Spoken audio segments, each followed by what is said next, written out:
Hello, everyone. Andy here from Biohazard Declassified, and welcome to today's issue of the Biohazard Declassified podcast. We're joined with near enough the entire BHD team. It's almost a round table, gentlemen. Please introduce yourselves. Go on, Nick. I guess I'm first. I don't know. Well, so if you didn't know, I'm Nick, and I am the resident Twitch streamer here at Biohazard Declassified. I like long walks on the beach and not getting yelled at by Jesse. I think we all like that. Go on, Matt. Step forward. I am Matt. I'm actually one of the newest additions. I do Twitch stream. We'll be doing that more often here. Also speed running, as well as some content creation for YouTube as well. I love Taco Bell, KFC, also long walks on the beach. Yeah. I just want to say real quick, it is unfair that a man who loves Taco Bell and KFC as much as Good Matthew is as ripped and in shape as he is. That is bullshit. He's an exceptionally lean man. Of course, Golden goddamn God. Indeed. We're also joined with our master of writing over at biohazardcast.com. So hello, Derek. Hello. I'm giving the double piece, but no one can see it. I recently got a new computer, so I don't have a new. I need to get a new camera for it. I was using the laptop before, but I am here. Yep, master of writing, as you said. Been here a couple times now, so hopefully by now I'm at least recognizable a little bit. That's exactly what he looks like right there. Yeah, that's me, literally me. And also fuck the beach. Wow. We're extremely grateful for your presence. We're extremely grateful for your presence. And last but certainly not least, the man of the hour, Mr. Jesse. The moth. What's going on, everybody? Well, for those of you that don't know, Jesse, one of the co-founders of BHD. I like long walks on the beach while yelling at Matt, and Nick, and other Matt, and Derek, and everybody else. And I like KFC and Taco Bell, too, and it shows a little bit more. So I want to make a quick proposal. Can we have a group stream on the beach one day? Only if I get to yell at everybody. You will probably yell at all of us, whether we are on the beach or not. Oh. I'm on board for this. Laying on the beach, eating Taco Bell, getting yelled at by Jesse. There we go. Yeah, that's fine. That works. We have. Oh, go on, Derek. Oh no, I was going to say. I just want to make sure everyone is clear. Everyone else here was present at the right time. I will throw myself under the bus on that one. I was trying my damnedest to get the laptop camera to work, and the laptop didn't want to work at all. So this. I finally got it, and that's why we're just starting. So I'll throw myself under the bus for that one. I expect it. And for everybody confused, that avatar is not Matt the Marvel. That is. Oh God, dude! It's definitely not Matt the Marvel. Yeah, we haven't talked about that on a podcast yet. When we first got these new avatars, my first thought, I thought I was the Matt the Marvel one, and I was like, and then I saw this one with the Leon clothes. I was like, wait, but I'm the Leon, and then I was like, oh wait, but that's me. We have a very action-packed discussions today. Got a little bit on the Resident Evil Reboot movie we're going to touch on. Then we're going to move on to some more information about Resident Evil Village, which, again, we are super, super hyped for. 2021 is going to be the year of Resident Evil, unequivocally. Oh, yes. Yeah. And then we've got a little bit of bad news with the currently ongoing, as of today's date, the 16th of November, the currently ongoing Capcom hack. The infamous Capcom hack of 2020, which we'll briefly touch on toward the end. But if we should start off with the reboot. So if I put us in Jesse's hands for a second, what have we learned since our last podcast, Jesse? In terms of casting, locations, etc. Yes, ask the guy that was not here for the last podcast. No, a lot of the things that we've learned over the past couple of weeks, I'm just getting some stuff here pulled up. So the Resident Evil reboot, as we all know, is being filmed in Sudbury, Ontario. Whoa, what? Hold on. Sorry, I had a lot of feedback coming through. I can't actually pull up the website because it's pulling up Twitch at the same time, and it's echoing in my headphones. But so we're filming in Sudbury, Ontario right now, or we're not. They are. I wish we were. Yeah, it'd be great to be up there. So they're filming in there. We've seen a lot of like really exciting set pieces so far. We've seen the RPD.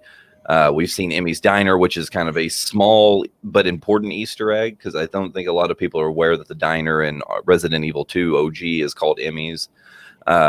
Another big thing to come out of that is we've seen more like pictures of Kendo's gun shop. Some of the graffiti surrounding that set piece is also kind of a throwback to Resident Evil 2 OG. And the really cool thing about it is there's been a huge amount of attention to detail here, where they're not only bringing stuff from the OG games, some of the look and style and feels, they're also bringing a lot from the remake into this as well. Like even the what we've seen of the RPD so far, it really looks like the new style kind of meets the old. I mean, granted, there's not a whole lot of difference between the gates and stuff of the RPD from 1 and 2. This slight differences. But it looks like they're really trying to mesh the two together. And then like with the extreme attention to detail from what we've seen the other day with the 18-wheeler scene, that they literally looks like they're stripping right from Resident Evil 2 2019, like even down to the color and paint job on the truck. Like this is attention to detail in a Resident Evil film that we've just never seen. Exactly. So your initial thoughts is that we don't currently know anything about what the plot is and where the story is going to go, but we're at least a little bit faithful that they're getting what I felt the Paul W.S. Anderson series didn't get right, which was the set design and at least known locations in the Resident Evil universe. Mm-hmm. Yeah, I mean, I think that's what the important thing is here, and I think just like from my own personal perspective, I know that there's been a lot of back and forth online from different communities where people are like, well, is this leaks, is it not leaks? Like, to me, I don't think any of this is spoilers. I don't think it's leaks. Constantine Films is clearly filming in the middle of public. They're using public locations. They're not using closed sets. So I think the important thing here is like, coming from a marketing, like I work in marketing for a living, like I see this as one big like viral campaign free of charge for the film. Like, they're allowing people to come up to these set pieces, take photos, take videos. They're not shooing anybody away, trying to do this in silence. Like I said, even like doing it from a closed set, like they're doing this in the middle of the public. Hundreds of people a day are coming by, taking pictures with the set. Like the city's talking about it, like the city's official website's talking about it, like all of the newspapers in town are talking about it. They've got, there's all this buzz, and I think they're trying to create a really big viral hype campaign off of it using social media. And I think that it's a brilliant idea if that's actually what's going on. But we've never seen this with the Paul W.S. Anderson films, like the attention to detail that's here. The fact that like the actors and everything are trying to be part of the community. They seem like they're trying really hard to be really faithful. To the credit of Paul Anderson, though, I feel like he wanted to do more for the movies, just in terms of maybe more game specific things, fan specific things. But studio executives, to my understanding, had a lot of say in what was going to be put in those movies and how certain things were going to go. That unfortunately is the tale a lot of times. Like, Yeah. I know that a lot of like the first Silent Hill movie was great, and then the second Silent Hill movie, like half it was the director going nuts, and the other half was executives thinking that they knew better. So it's unfortunately, especially for adaptations, that becomes a real heavy price of these executives made it so we could make this movie, but under these conditions. Yeah, exactly. That's how it is. Yeah. But I don't know. I think what we're looking at is maybe going to be one of the best, video game movie adaptations since the Super Mario Brothers movie. Yeah, that's a good example. Yeah, that's exactly the example we. You leave John Leguizamo alone. He is a golden star in my life. Love that man. I am a huge fan of the Super Mario Brothers movie. Huge fan. Actually, I don't think I've watched that movie in like 20 years. I watch it at least once a year. It's like my mecca. I'm not surprised.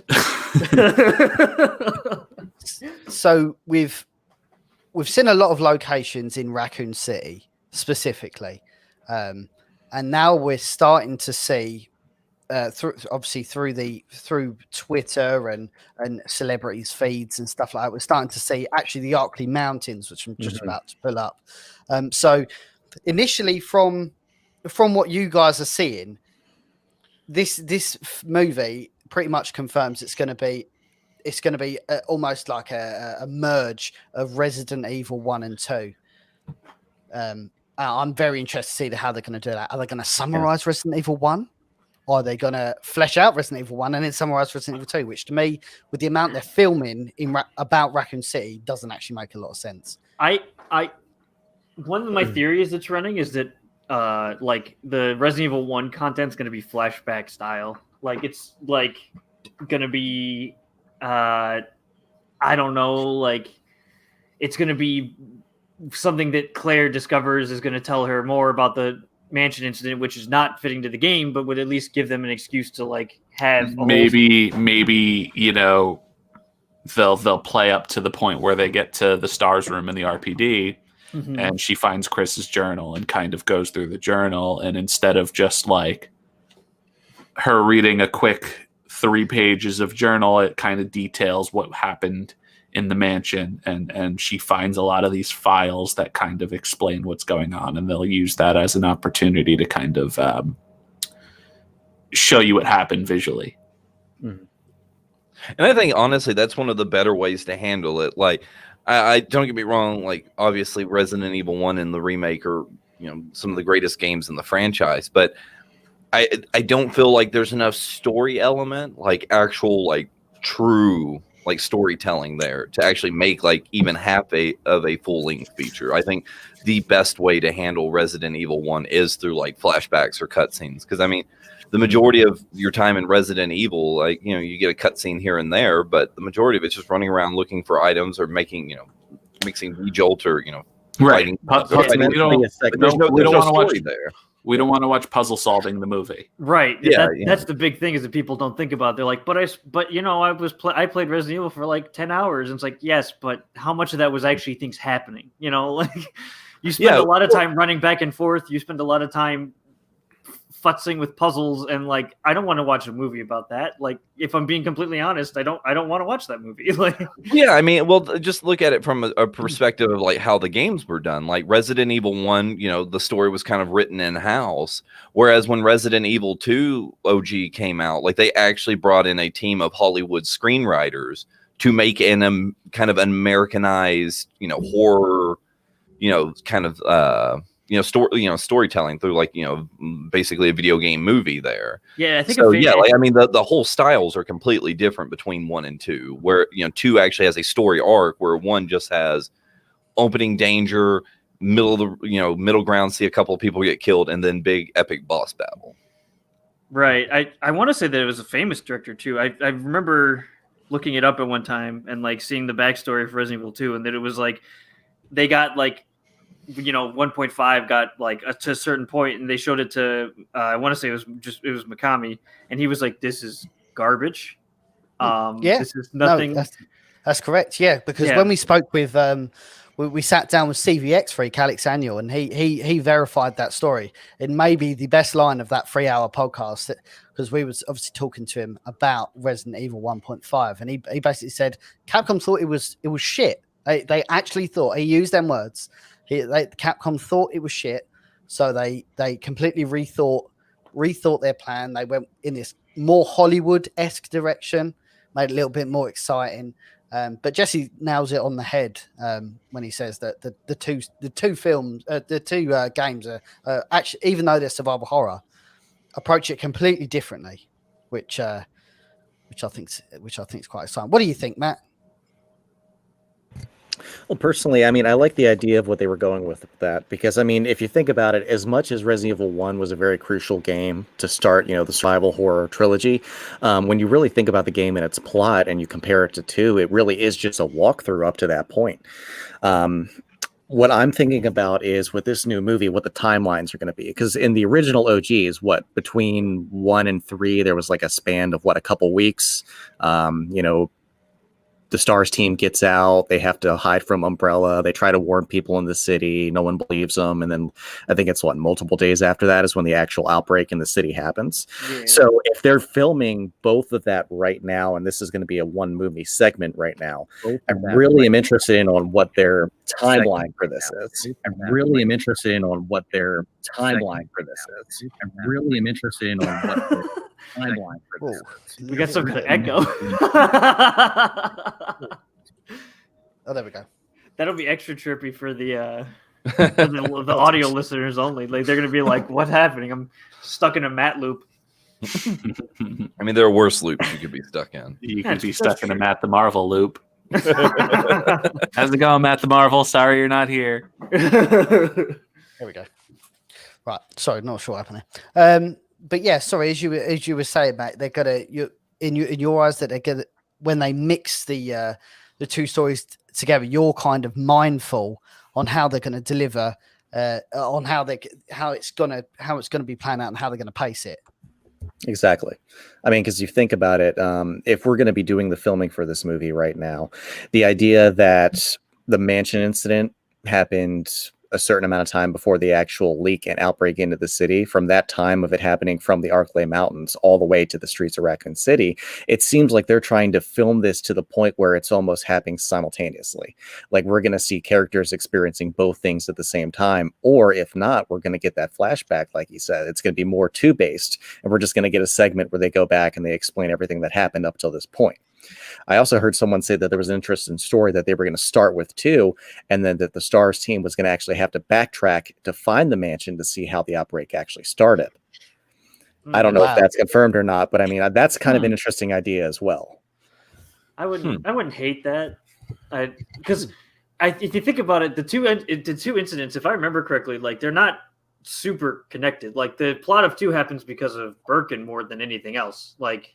And the G outbreak, as opposed to the T virus. And the T virus kind of leaks into the streets, but the G outbreak in the nest is what really kickstarts Raccoon City. So I think that you could do that way. It doesn't, they don't have to be connected. Actually, interesting connection I just made with that. We did see from some of the set photos that people have taken. Out in the middle of the woods, they're filming, the Bravo team helicopter sequence. Interestingly, they have a couple of SUVs marked STARS Police Department, marked up as RPD SUVs, which, obviously they took another helicopter out there, not SUVs. So I don't know if those are just hey, we got these trucks, let's use them to transport people to and from these set locations. Or this could be, freaking, Leon and Claire rolling up in a STARS SUV, going out into, freaking the woods. I don't know what the direction there, but now that you say that they're that you've heard rumor of them working backwards. I mean, I have seen things in the set that would kind of lean to that being a potential possibility. That would be really hard to maybe they kind of allude to the events of Zero. Yeah. I don't know if they'll go as far as the train and everything. Maybe, the Bravo team discovers the mansion and essentially goes and kind of calls for backup.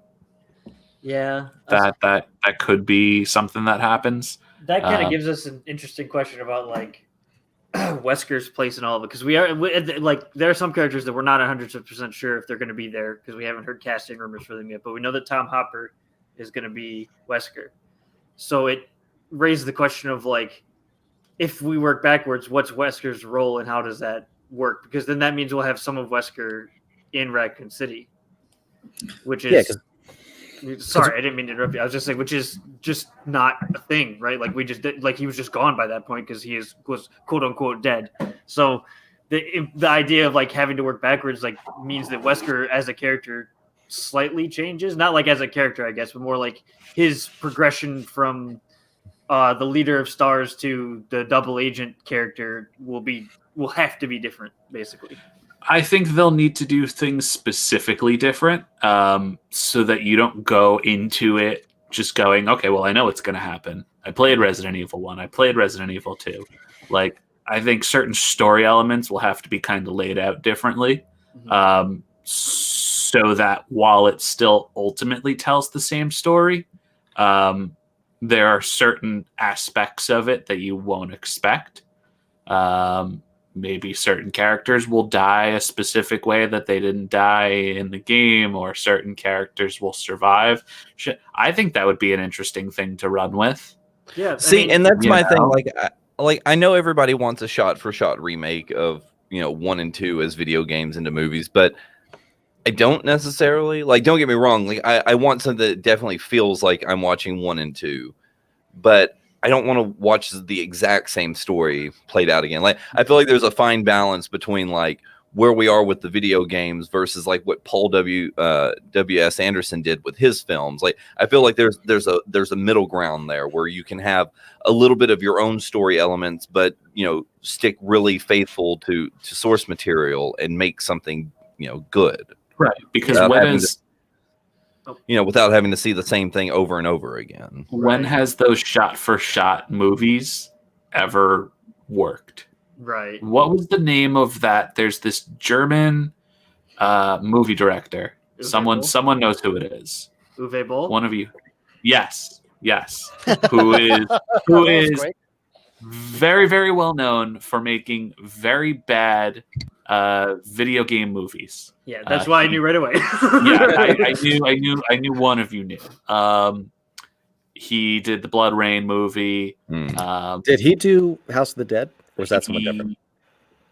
He did do House of the Dead. He did the Far Cry movie too. The Far Cry movie. Yeah, so none of his movies are very good. A lot of them are very game source material oriented, to my understanding. So that's just like I don't ever really see it working, like. So I think it is important to kind of include your own story elements, to spice it up a little bit. Yeah, basically, like Jesse was saying, and like you're basically saying, Nick, it's like don't use the games as a script, but also don't just make like your own fan fiction about your wife. That's basically what it is. It's like you need to find that middle ground. Yeah.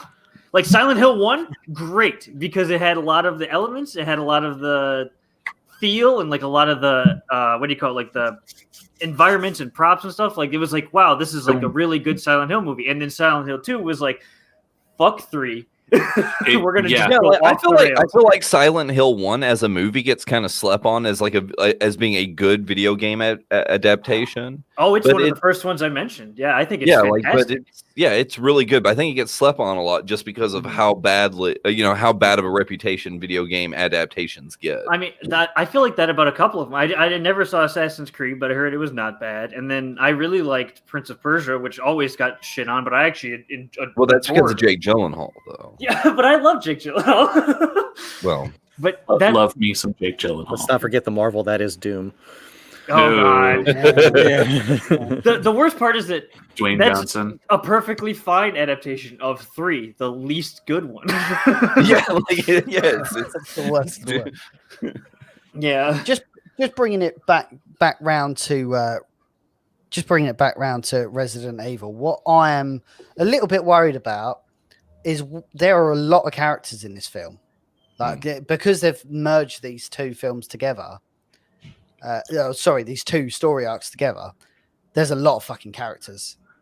I don't know. We obviously don't know the runtime at the moment. We don't know if it's going to be a 3-hour Marvel Endgame epic or it's going to be hour and a half action film. We don't know at the moment, but I'm seeing more and more characters announced, and obviously credit to Jesse and Derek over at biohazardcast.com. Don't know who they are, but credit to them. And yeah, we're seeing a lot of characters announced, but it feels like a revolving door. It's awesome fan service. I'm just playing devil's advocate, by the way. I don't actually believe this. It's awesome fan service, but like, there's no one's going to get enough dialogue or writing in at this point. It's just going to be consistent fan service.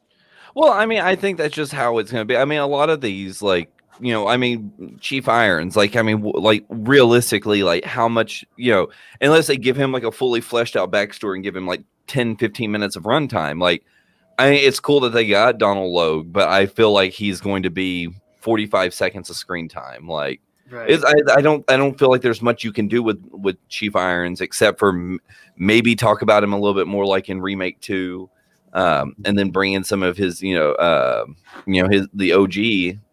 But I don't know. That's the thing about like a lot of these characters are they're in the game so little that unless like the production team on the film like just creates like extravagant backstories on them and like forces them to be in the movie more, they're just going to come and go. Like that's just like they did in the video games. Yeah. See, that's one of the reasons I'm really excited but nervous for Lisa Trevor as well, because we know that whole backstory. We know how epic and how good that was. It's sad at the same time. We would love to see more of it. We'd love to hear more of it. And then seeing her getting casted, seeing her doing like action sequences and getting ready, it's like I want to know more.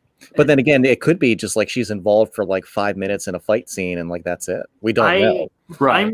There's a theory that's been growing in my head more and more. Oh yes, that video is so good though. Like, yeah, it's so good. It looks so good. And people were talking about jumps and flips and stuff. I was like, that's just because the game won't let them do that. They would have done all that shit, and they would have. Like, this is. Well, that's the thing. I mean, this is literally how she acts. Like in Remake. I mean, it's sped up a little bit. Yeah.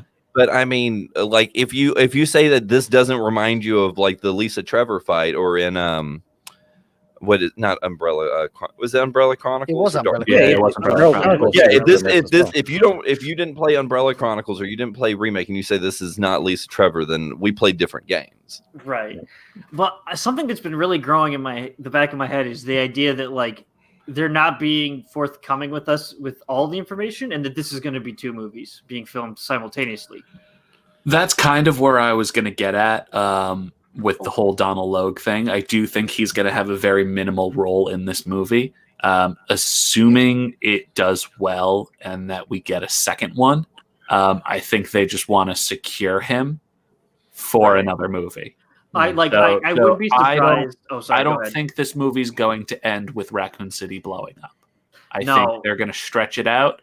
I think if anything, we'll get the mansion will get whatever important parts of the first one, and it'll kind of end with, I almost think that the RPD is going to be the final moments of the movie. Like the money is shot. Is just this like zoom out on Leon and Claire getting to the RPD, and there's just a horde of infected now at the RPD. Like, they don't really allude to the city kind of being this way until closer to the end of the movie. And you got to think about like the current, I guess, climate of everything going on. Like they probably, if they were multiple movies, they don't want to deal with further possible delays, right? Especially with all the movies that have been, I mean, this movie specifically has been delayed.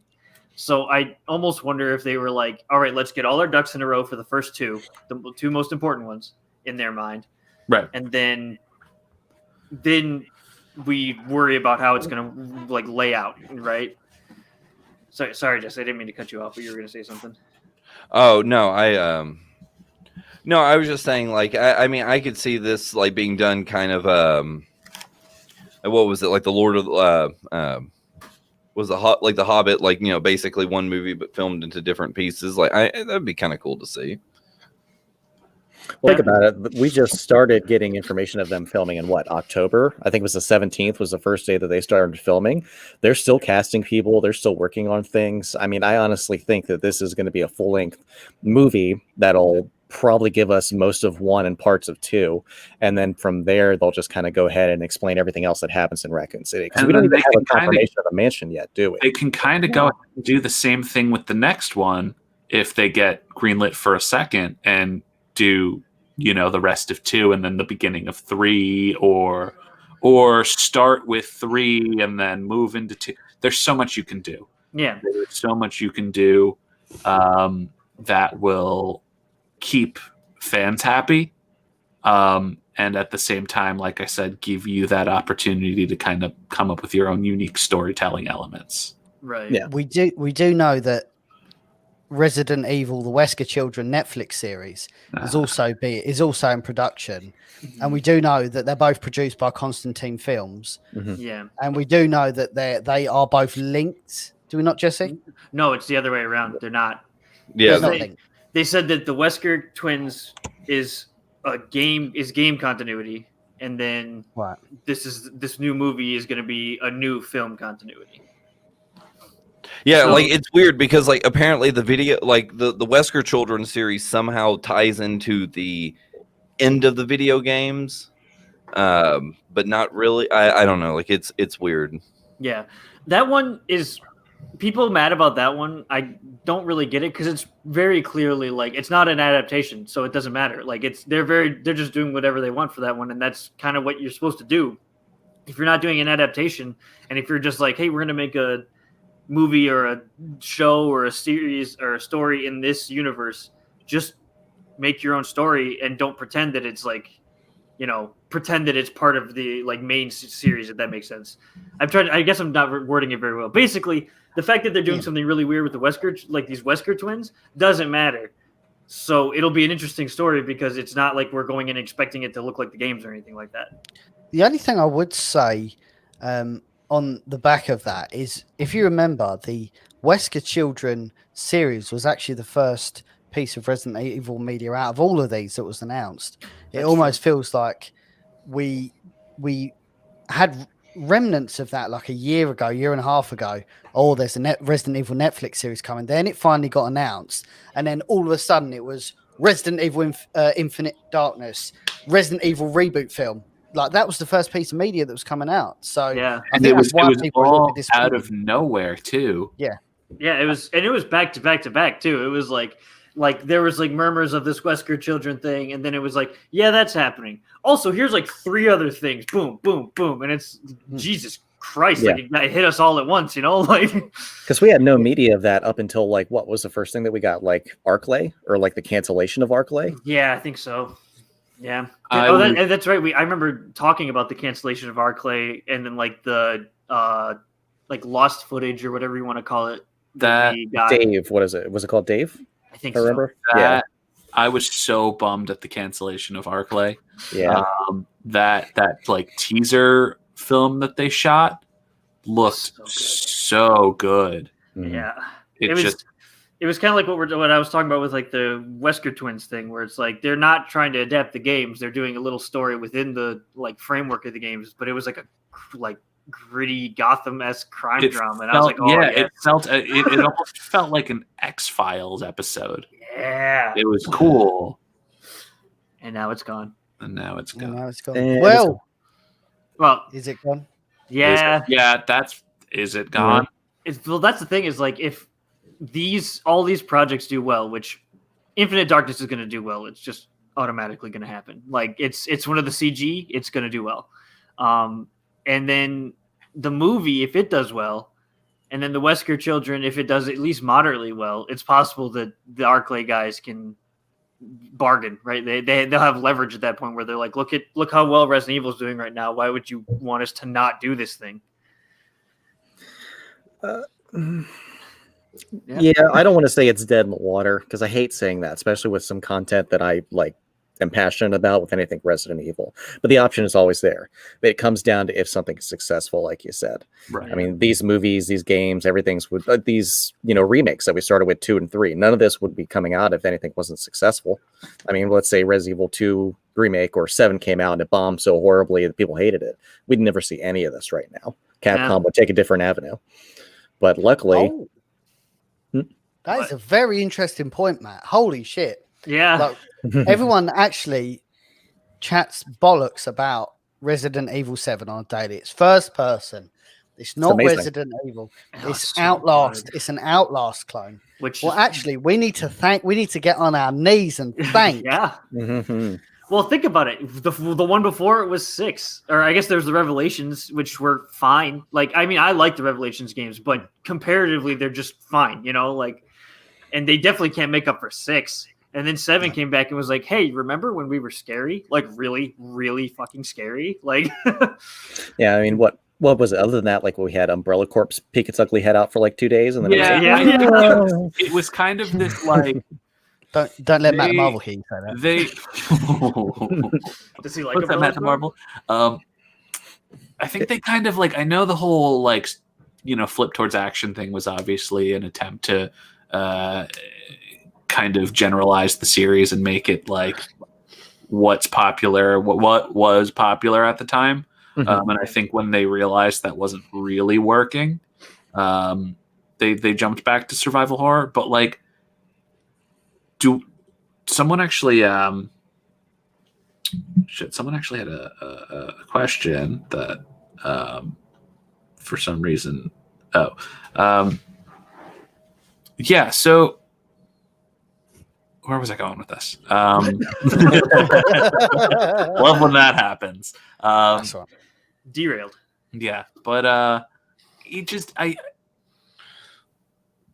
think they should have never kind of made that flip in the first place. I hate to say it, but like, I mean, I obviously one of my like first articles for us was that editorial about defending the progress of Resident Evil into action and how it was kind of like story-wise, it was pretty much the only way it was going to work.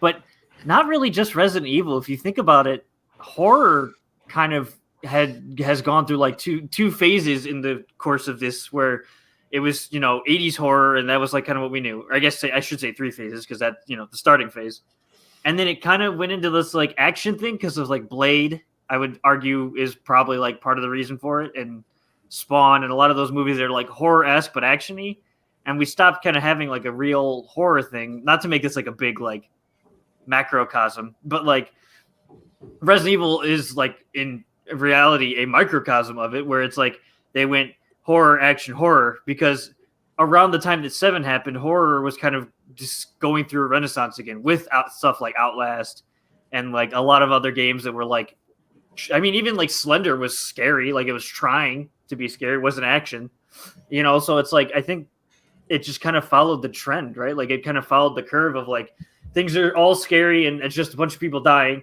And then now we're into like this action phase where it's like Blade, where like horror is like a third of the elements, like Van Helsing, Blade, Spawn, those movies.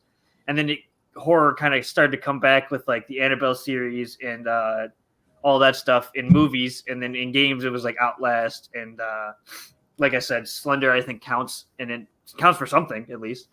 Like horror's kind of done this anyway, but the fact that Resident Evil didn't just die with 6 and 7 brought it back, like Matt was saying, is super important. Like 7 was the part where they were like, okay, action horror is not working. We'll leave that to people who know it better.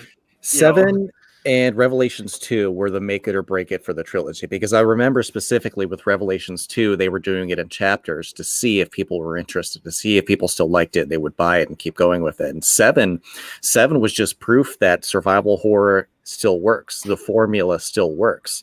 It just had to be in the right hands.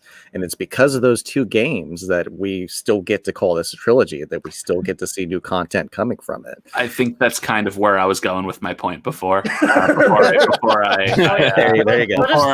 brain farted. Let us do all the work. Yeah, and take the I think credit. it was. It's I 100% agree. I think, and look, I'll always defend the action games as a sense of like, there was really, for those specific characters, nothing else they could have feasibly done. You look at someone like Leon or Chris or Jill, they're obviously going to be seasoned veterans just based on story of biohazard, bioterrorism. So in that sense, it made sense. But I've always been a bigger fan of the survival horror aspect of it. And like Matt said, I think, Revelations 1, Revelations 2, 7, was proof that people are still interested in survival horror. Yeah. And I think there's a huge resurgence. You look at games like Outlast, you look at games like The Evil Within, games that are coming out now that people are playing and they're talking about it and they're going to continue talking about it. And I think it's important to keep Resident Evil as the staple of that genre, rather than trying to do something completely different. You brought up something great too about the characters. That's why we people talk shit about Ethan, and I'm like, but this is his Resident Evil 2. This is his Resident Evil 1. This is his beginning. Yeah, exactly. This is a new character that has never dealt with anything like this before. And I think that is what made it feel so tense and so scary, because it's one thing if you're playing as Chris Redfield. Chris Redfield knows, shit, if I'm going to go into this spooky mansion, I'm going to have a machine gun. I'm going to have a gas mask. I'm going to have like 12 grenades on me. Like, you don't feel strapped because he knows what to do. Ethan's just like, my wife is alive. I haven't seen her in 3 years. I'm going to go get her. Like, right. And that's, there's the first, you spend the first hour and a half of Resident Evil 7 trying to leave. You're like, get me the fuck out of here. I do not want any of this. I don't get. That's why when people shit on Ethan, and I'm like, of course he's kind of a blank slate. This is his this is when he becomes a Resident Evil protagonist. He wasn't before this game, obviously. So yeah, I was gonna say, have you never felt so comfortable with a character whose face you've never seen? right. Yeah. And then there's always my infinitely unpopular opinion that Resident Evil 7 is literally the same game as Resident Evil 1. Oh, just in first I person. 100%. You're muted, Andy. You're talking, but you're muted. Yeah, pick it, pull it apart. It is. Yeah, I agree 100%. Sorry, it's the same game. I agree with you. Even down to the formula of layout, final boss. It's all the same game. And that's a good thing. That was like Matt was saying, that's the going back to form, right? They went with what they know, which is spooky house, right? Spooky house, secluded location. I will play 100 Resident Evil games that take place in a spooky house because it will always work. Right? Yeah, it will always work. Tried and tested formula, right? Even Resident Evil 2 to an extent, every time. Even Resident Evil 2 to an extent is still the spooky house formula. It's just instead of being a house, it's the RPG. Yeah. That's also why Outbreak works so good. Who was it that did the Road to the Rocket Launcher videos? Was that Avalanche?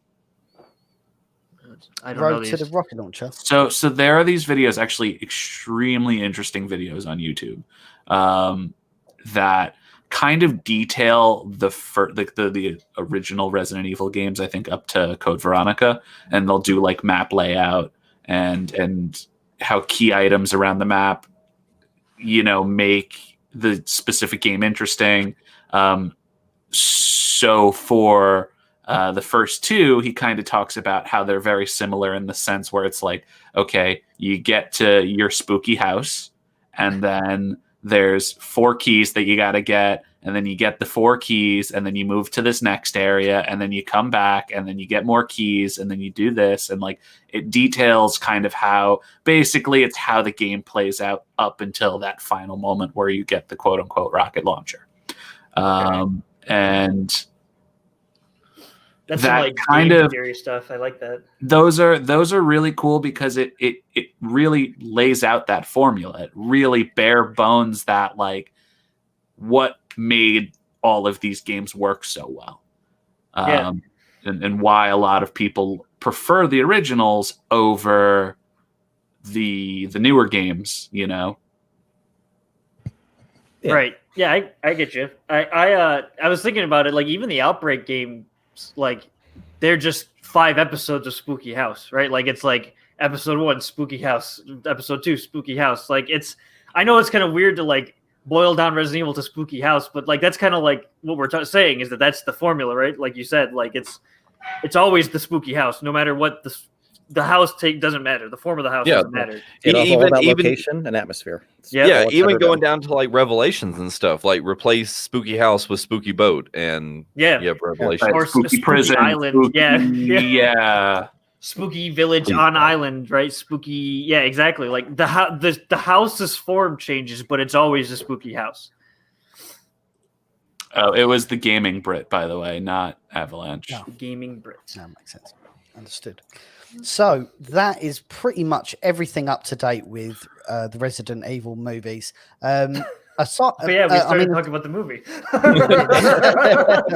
Minor digression. In terms of, I do want to really, really quickly touch on this, but is everybody okay with the casting so far? I think so. Yeah.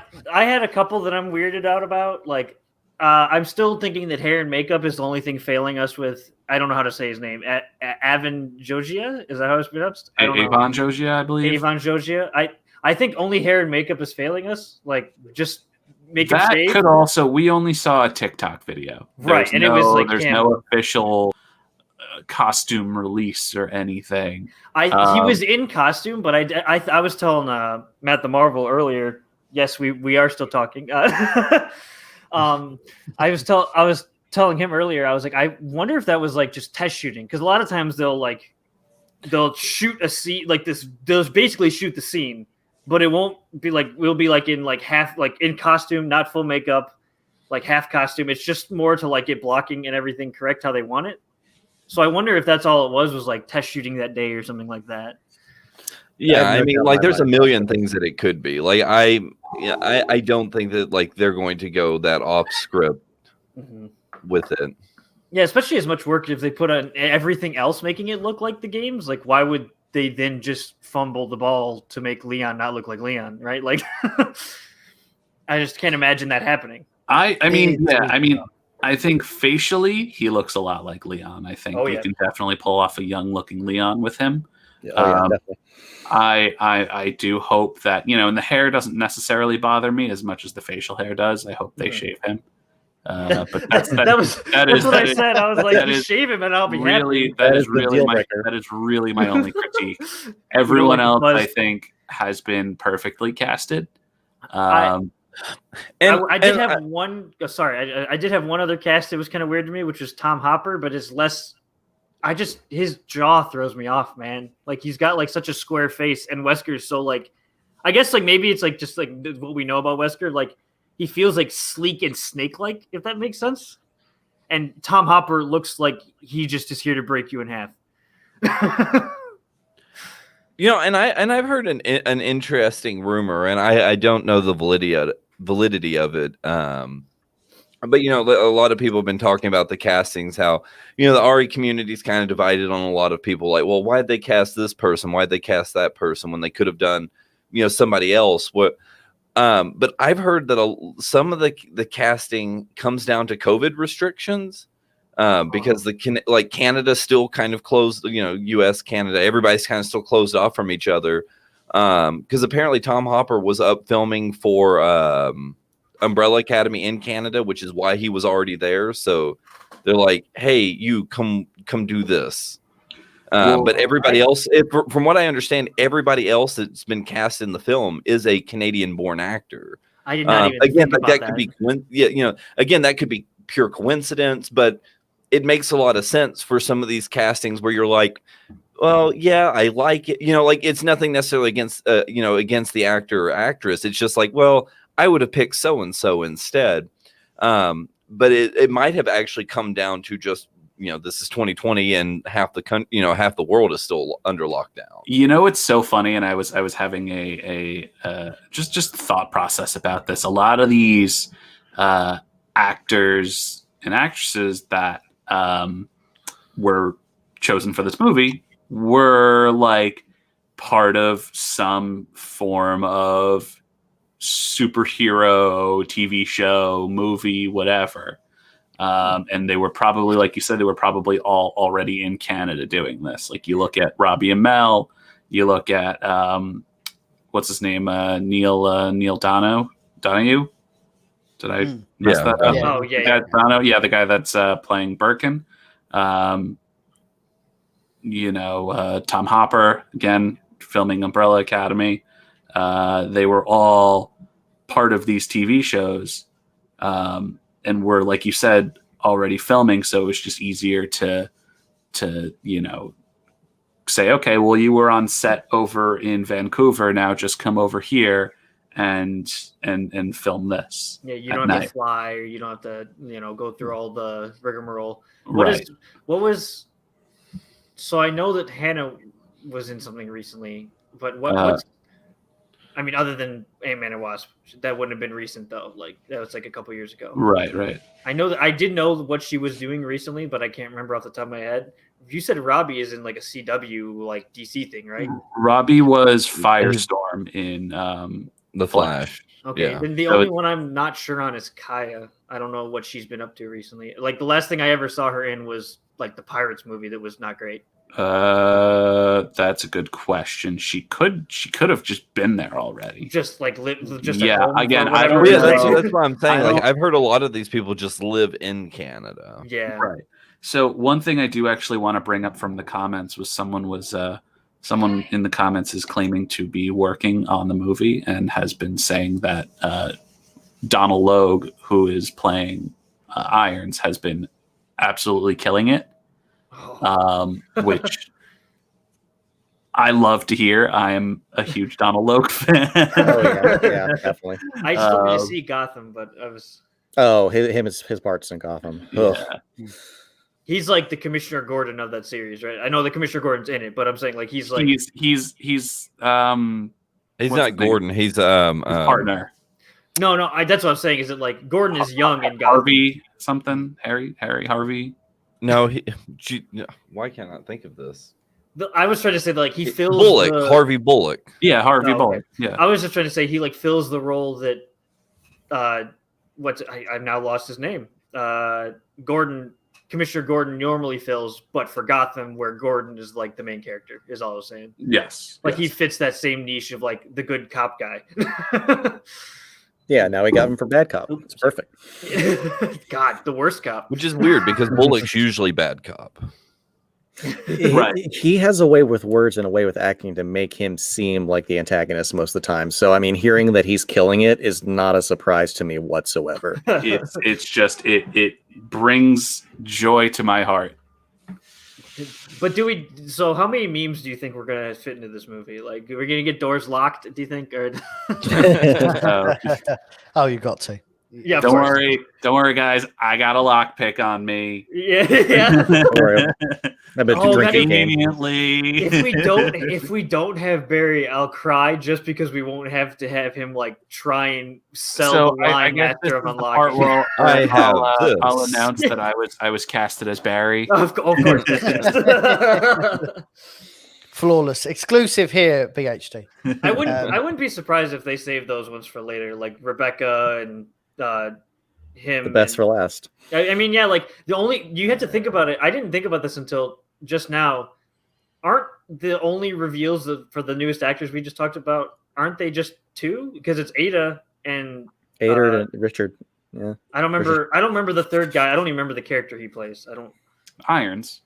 No, that's Donald Logue. I'm talking about the other Icahn, Richard Icahn. Oh yeah. Like Richard is from RE1, so there's two from 2, 1 from 1. Okay. Well, 1 and 0 technically. Mm-hmm. Okay, so I guess, but do you keep Richard Icahn and not include Barry and Rebecca? Like, how important is he? Like, I guess I don't remember exactly how important he is. That was kind of it's still too early to judge that. Really, that was and I think that was kind of my point before with how much they're actually going to include, because Rebecca and Barry were campaign-specific characters to be support for Jill and/or Chris. I wouldn't be surprised if they just mashed Jill and Chris together. Okay, when you put it that way, save. Barry and Rebecca may exist in the universe somewhere, and maybe they'll make a cameo at points, but they may not have as big of a focus, as Richard might. Right. Okay. I didn't think about the fact that they basically are like support. I forgot that they're essentially campaign-specific, they're essentially one another's support characters. Because I completely forgot that Rebecca doesn't show up for Jill and Barry is not really there for Chris too. I completely forgot about that until you mentioned it. I just want somebody to pick up an ink ribbon and lob it at a zombie. There has to be at least one typewriter, right? Like you don't get away without that. Let's hope this saves my life. You get Chris, like he just like chucks the ink ribbon. He's like, go Jill, I'll save you. God, speaking of the boy Chris Redfield, who is one of actually my favorite characters in the whole of the Resident Evil universe. Oh, yeah. We are moving on to Resident Evil Village. There's been quite a bit of news since our last podcast of Resident Evil Village. We had the state of play, which was pretty glorious.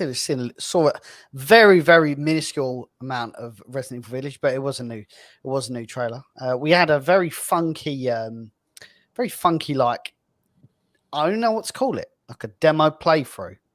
But I still don't. It was like a teaser's teaser. I don't even know. You know. Yeah, it's like a series of 5 teasers being teased, basically. Like. But yeah, so what I suppose the best person probably for this is our man Jesse. Is not our man Jesse.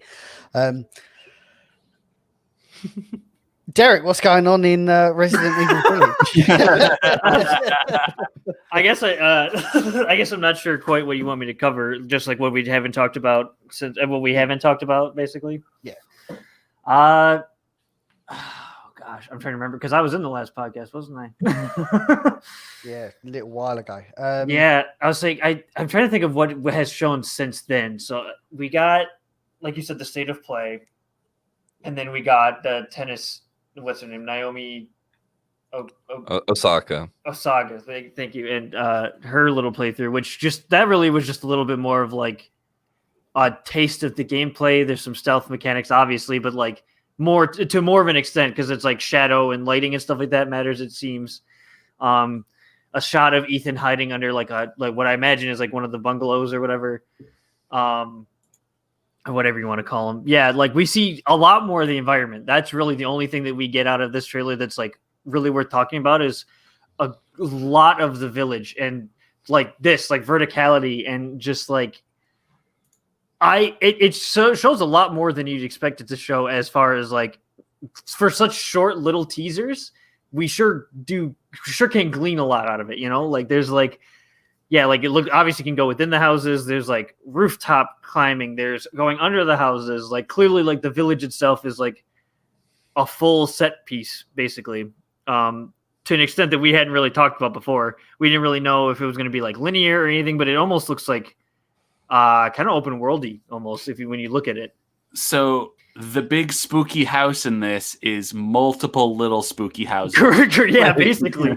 I mean, like a big spooky castle too. Yeah. There is the big spooky castle. It's like Resident Evil 4, where like there was 3 big spooky houses, right? Like, right.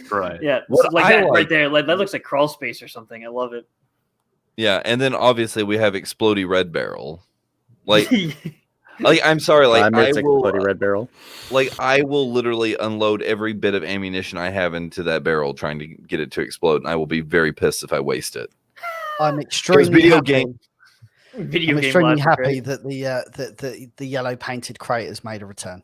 Oh yeah. We got the Crazy Boys, we got the Barrel Boys. Oh, even the I wonder if that like is a general designation for like use, because if you look at like where his hand is, see, there's like yellow tape on the. I mean, that's been something that they've kind of continued on since 7, and I see a lot of people complain about it. Like they're like, oh, like they're using the yellow tape again, and it's like, yes, but like to me, like it's the best way to keep immersion going. Right. I mean, like it like I think it like again like it's kind of off-putting because it's like the same yellow tape every single time, but from an immersion standpoint, I don't know what else you can do.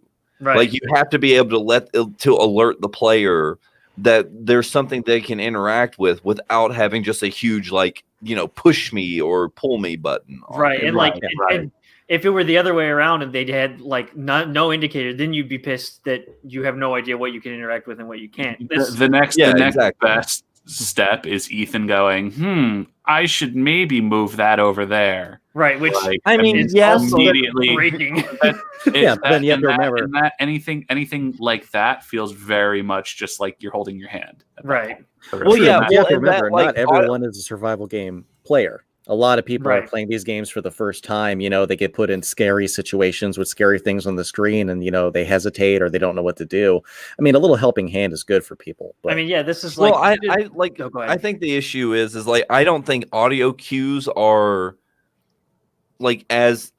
I think audio cues actually break immersion more because as the player, like you're trying to like you're running through trying to figure out like what you're, like, okay, how am I going to handle this situation? So for like the character to say like, oh, maybe I should do this. And you're like, oh, okay. Like I was trying to think of that. Like, I mean, I guess like it is kind of helpful, but at the same time, to me, that's more immersion breaking than trying to like, make something look a little bit more conspicuous, like something that you want to interact with. Yeah, well, like I guess like a really good example of it is like Resident Evil 4, like the contextual like bookcases in the very first village thing. Like there's like I think he's like in a cutscene does it, but then after that it doesn't tell you should be doing that. But that it like gives you that option, and then it for the rest of the game you're like okay. I can maybe move bookshelves. But even in that game, there's the problem of like multiple times I've been like, oh, maybe I'll move whatever this is next to the door in front of it. And then I can't, right? It's not a real object. And it kind of just breaks. Like, it's kind of funny that you mentioned the barrels. And then we went into this conversation because it's the whole video game language, right? Like it's red barrel explodes. Yeah. Yellow painted thing I can interact with, right? Like that's just how, like if it were any less conspicuous, it would probably be frustrating. You know what I mean? Yeah, exactly. And just that we're talking about game mechanics and that sort of thing, we did get, you did put together an article for us, Derek, about some of the unique features that the PS5 version is going to have. So just running through them very, very quickly. Stunning visuals, goes without saying. Right. Fast loading. It seems like the next gen is very, very focused on this ultra high speed SSD, no loading times, adaptive triggers, the triggers and haptic feedback. Again, they're really putting weight behind this in their marketing campaigns. I'm very interested to see how it's going to be for Village. And then you got some 3D audio tech. So out of these guys, I mean, fire away. What are your what's your comments? The trigger idea is so cool. I love that they added that to the what is it called, the Dual Sense now. It's not a Dual Shock anymore. The idea of like adaptive triggers that like become like triggers, like with anyone who's fired a gun, which maybe 4 of the 5 of us have, since Andy's in in Britain. I also have never fired a gun before. Well, you're also in New York, so yeah, a little hard to do that without going to jail. Right. But I mean, like the feeling, the pull of a trigger is like a very memorable feeling. And so like instead to have that be like adaptive on the controller is very interesting to me. Like that's like one of those nice little touches. Yeah, like to me, like I'm not so much interested in the adaptive triggers from a Resident Evil perspective.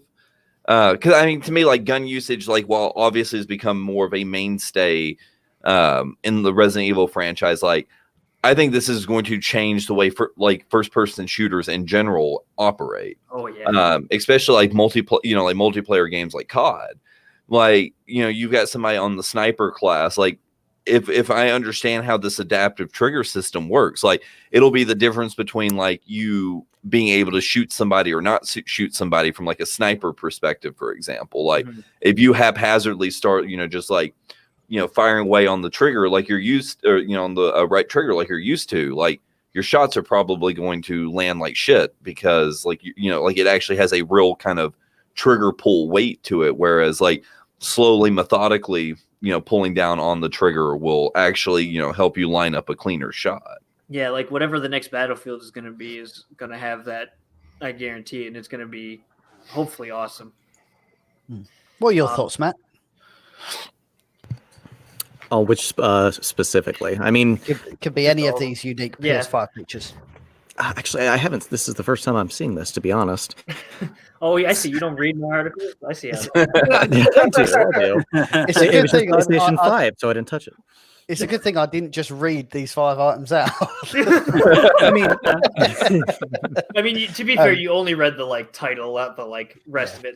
There's ray tracing, which is super super cool. yeah, definitely. I mean, it goes without saying, especially for a new system, that they want it to be as smooth as possible. They don't want as many load times. They want things to just flow. They want it to be an experience, not a loading system, which is great. I mean, I love looking at that. Also, the adaptive trigger is definitely interesting. I do think it'll be a great dynamic as well. I mean, it's something that we don't get to see very often. It's not just pulling your gun either. It could be you're walking through the snow and you can almost feel the snow in your hands. As you I think that crunch goes it on the floor. I think that goes more with the haptic feedback aspect of it. But what's interesting to me is don't get me wrong, I'm really excited to see what the next generation of SSD and saving and memory technology brings us. But to me, I get why it's a selling point, but at the same time, I don't remember a whole lot. I don't remember Resident Evil 7 having a whole lot of load times already. No. That wasn't one of my critiques of the last generation. Was, do you know what? Fucking too many load times in these games. Yeah. The load time actually was getting into the game from downloading all these stupid fucking updates. That was the loading time. I was actually just thinking about that, the loading thing. I want to say that I imagine the difference is that if you think about it, Resident Evil 7 takes place in an acre, right? It's not a large map in reality. And I think that I don't actually think there are load times in 7 now that you mentioned it. So there are, and this is actually the important thing of why this fast loading and stuff is important. So even in 7, for example, there are load times. You're just not aware of them because they hide it with there's not cutscenes in 7, so they're not hiding with a cutscene. But for example, when you see Mia down in the basement of the boathouse, and what's his name, Lucas, comes and grabs her, where you're stuck, you can't do anything. That's a whole load period. Right. Yeah. It's loading up further into the game. The Whereas transition works more. Yeah, where they're saying with the new and this is from what I understand with the new fast loading technology that next gen consoles are putting out there is nothing is for masking load screens. They showed on the Unreal Engine 5 some demo gameplay where it shows this this woman going through a cavern, and she's sidestepping through, and in a normal game a last generation or a generation before, that would have been a load period because the player kind of loses control of the character and it just kind of goes on a linear path kind of to mask the loading of the next section, where they're saying oh no, that's not for to mask a load, that's just part of the game now. There's no reason to hide load times anymore. Right. A lot of the older games use elevators and stuff too. Any time that a door would close, it'd be the whole world unloads and reloads behind it, basically. Yeah, or any cutscene. Usually cutscenes are a good way to mask loads as well. Mm-hmm. Indeed. So that is pretty much the most up to date of Resident Evil Village. Again, as ever, we're super excited to actually get our hands on a demo of some kind, or some more gameplay. I feel like we're only really getting the same gameplay trailer over and over again. I want to see more story related stuff, but they're probably trying to hold it back as much as they humanly can. Well, I guess that probably could lead into our next point. They definitely tried, but apparently not hard enough. Indeed. We I'm not gonna blow anybody up in full screen on this, but we're gonna go through this as tactfully as we can, because this is pretty much a live criminal investigation as of November the 16th. Can you give us a rundown of what's happened so far? Yeah, I don't know the exact full extent of it, so I'm excited to hear the full So basically, earlier this month, Capcom sent out a press release saying that they had been hit by Ragnarlock ransomware. The hackers, allegedly stole about 1 terabyte of data, and they were asking for, I believe, $12 million in Bitcoin in exchange for, the return, like the safe return of data, which is always one of those like, yeah, okay, like we give you 12 mil, and then you still drop everything everywhere, anyways. But yeah, so apparently, like Capcom's like, yeah, no, like we're not going to do anything with this. Like, they let, certain people be aware that the information was stolen. But they just, kind of been sitting on it for the past couple of weeks. And then yesterday, online, apparently, I'm not even going to mention the website, where to find it or anything, but the website used by the hackers, posted up like, hey, all right, Capcom, like we gave you time to do this. You haven't done it. Here's somebody's passport to show that we legitimately stole the information that we claim. Because, like with most things, like Capcom's I'm sure like tried to minimize like a data breach. So they're like, well, we don't actually. But so like, I don't think Capcom was fully aware, like if they really got as much data as they did, like where did they get the data? What data did they get?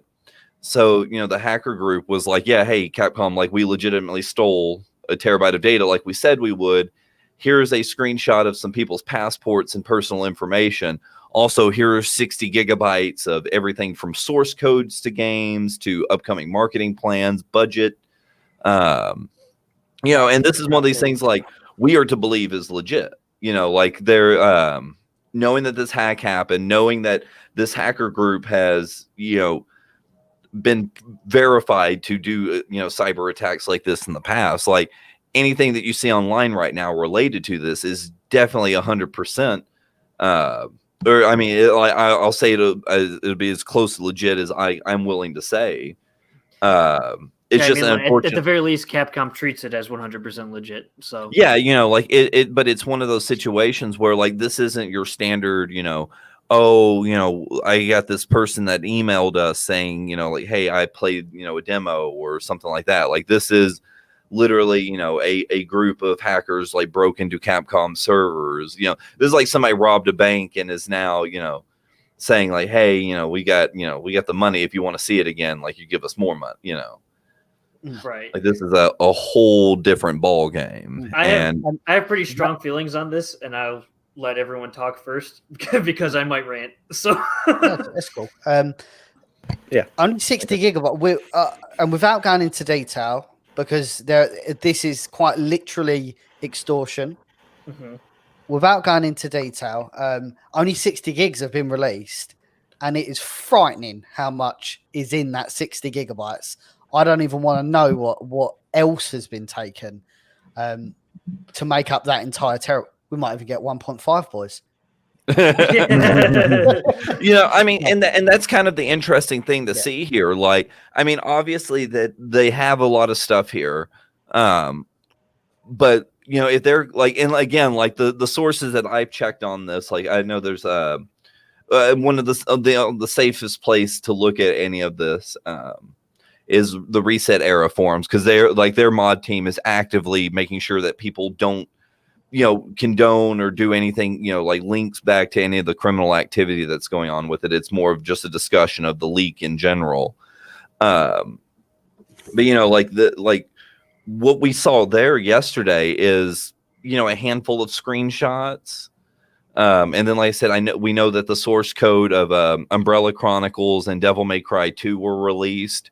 But that's nowhere near 60 gigs of data, and that's what they're claiming that they have put out into the open 60 gigs of Capcom's data out of a possible 1 terabyte, and all we've seen is, I mean, maybe the source codes together 20 gigs of data, maybe 20, 30 between two source codes for older games. And we've seen a lot of like slideshows, which I mean, a slide is only like a few megs, right? So yeah, so I mean, like we've only seen like at what I feel at most, or maybe this is just because like we're Resident Evil specific, so we're seeing more the Resident Evil side of the leaks.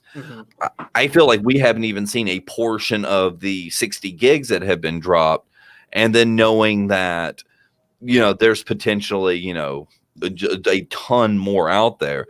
And unless it's full game files, like, I mean, I think this sets a really dangerous precedent for a lot of Capcom employees right now, because, they're posting people, they've posted a couple of pictures of people's passports and stuff, like, no telling what else is out there. And, the authorities are going to have to be, really sharp on this one. The first thing that Capcom did do initially was they did come out and say, we've had a data breach and there's no customer data at risk. It very much at this stage, but I mean, obviously they'll fucking. If Capcom told me the time and we was both looking at the same clock, I'd probably say they were lying, because just trying to cover themselves at the end of the day. Right. Actually, Capcom did release a new press release today. Oh, okay. On the breach. They're saying, as there is an ongoing investigation in place, it is possible that new facts may come to light going forward. Below is a general summary of what has been confirmed at this time to have been breached. Information verified as compromised. Personal information, 9 items. Personal information of former employees, 5 items. Name and signature, 2 items. Name and address, 1 item. Passport information, 2 items. Personal information of current employees, 4 items. Name and HR information, 3 items. Name and signature, 1 items. Other information stolen, financial information and sales reports.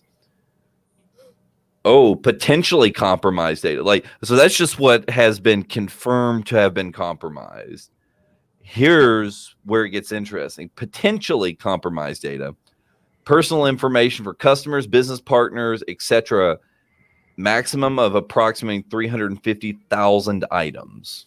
Jesus Christ. Japan, customer service, video game support, help desk information, approximately 134,000 items. That includes names, addresses, phone numbers, and email addresses. North American Capcom store member information, approximately 14,000 items, names, birth dates, email addresses.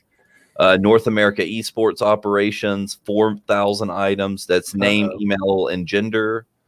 List of shareholders, 40,000 items. And that's names, addresses, shareholder numbers, and the amount of their shares. Jesus Christ. Former employees, including family information, approximately 28,000 people. They actually put people out next to this one. And applicants' information, approximately 125,000 people. And that includes names, birth dates, addresses, phone numbers, email address, photos, etc. And likely all 5 of us. I was about to say that. Literally everyone in this chat is affected, guaranteed. There's no. Yeah. I mean, I think all of us are in the ambassador program. I was just about to say that. I wonder how they're coming for us specifically. Yeah. There's gonna be some new faces in Biohazard Declassified soon that are not us. Yeah. And my guess is that the terrorist who is behind all of this is Matt the Marvel. I knew it. You started that sentence, and I was like, "This is going to be a Matt joke." I just know it is. So, and then let's see, personal information from human resources, 14,000 people. And here's the again going back into what could potentially be interesting further down the line. Confidential corporate information, sales data, business partner information, sales documents, development documents, etc. Which we've already seen. This is where the village roadmap is coming from. Where we saw stuff about the collector's edition. We saw a timeline of events that a lot of people are speculating points to some sort of Resident Evil 4 experiencing coming into VR, which I've heard.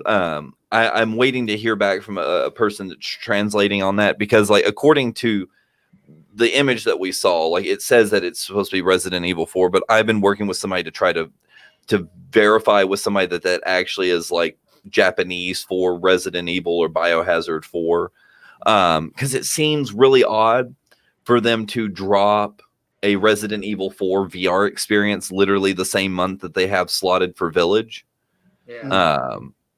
So I don't know. I really want to say while I personally believe that a Resident Evil 4 remake is in the works already, I don't think we'll see it that soon. It just doesn't. It just doesn't make sense to drop 2 major titles like that, even if it's something because this is for Oculus. So even if it's some kind of VR experience, I think it's just poor timing. Like, even if it's not like a full like fledged game, like it's like I think Avengers did like a Oculus like experience where it wasn't like an actual game, but you just got to kind of like experience, you know, a little, you know, 15-minute thing or something like that. Right. I don't think it makes sense to do this. So that's something, like I said, like I personally have hope for a Resident Evil 4 remake, probably more like 2022.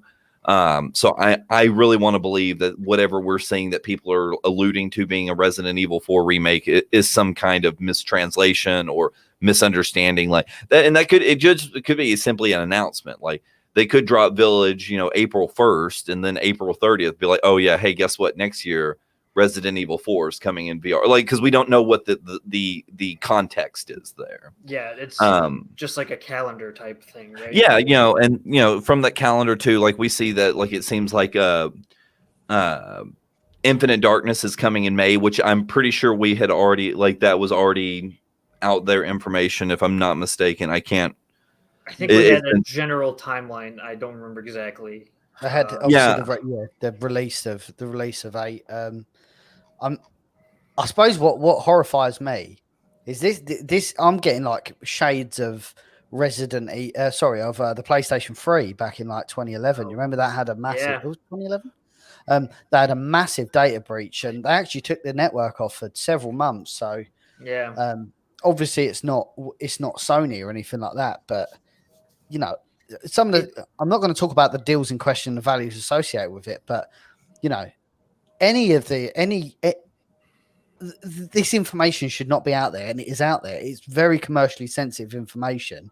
Oh, 100%. About deals, about financials involved with these deals. It's really not good, and it makes you wonder like the repercussions of it. Like, oh, big time. Yeah, like I mean, like I can see things getting canceled. I doubt, you know, any of the big titles that we would talk about will get canceled. Like, I don't imagine, like, Village at this point, it would be more costly to cancel it than to not. But things that are in this calendar that are maybe like early announcements or teasers might not see the light of day because of this kind of thing. See, I don't know. Like, I don't think so. Now, my only one of my only questions with this is we don't know how old this data is. Also, for example, like as part of the leak, like they talk about like some like Village add-ons and stuff, I guess, for like the digital edition, like pre-order bonuses that also include basically DLC for Resident, like extra, like even more extra DLC for 7, like soundtrack and a couple of other little things. And it doesn't make sense. Like, it, like, don't get me wrong, like, I believe it's real, but at the same time, like, it feels like they wanted to update 7 with some new stuff and then was like, oh, like, let's just make it a game. Like, I feel, because I mean, like, I believe Village has been in development since the same time 7's been in development, or at least they've been working on a story arc for it. So some of the stuff, I almost wonder like how old it is, and like, is this, you know, stuff from like 2017, you know, 2018, 2019, like some of this stuff could have developed into other things. Like, you know, there's like some stuff with Resident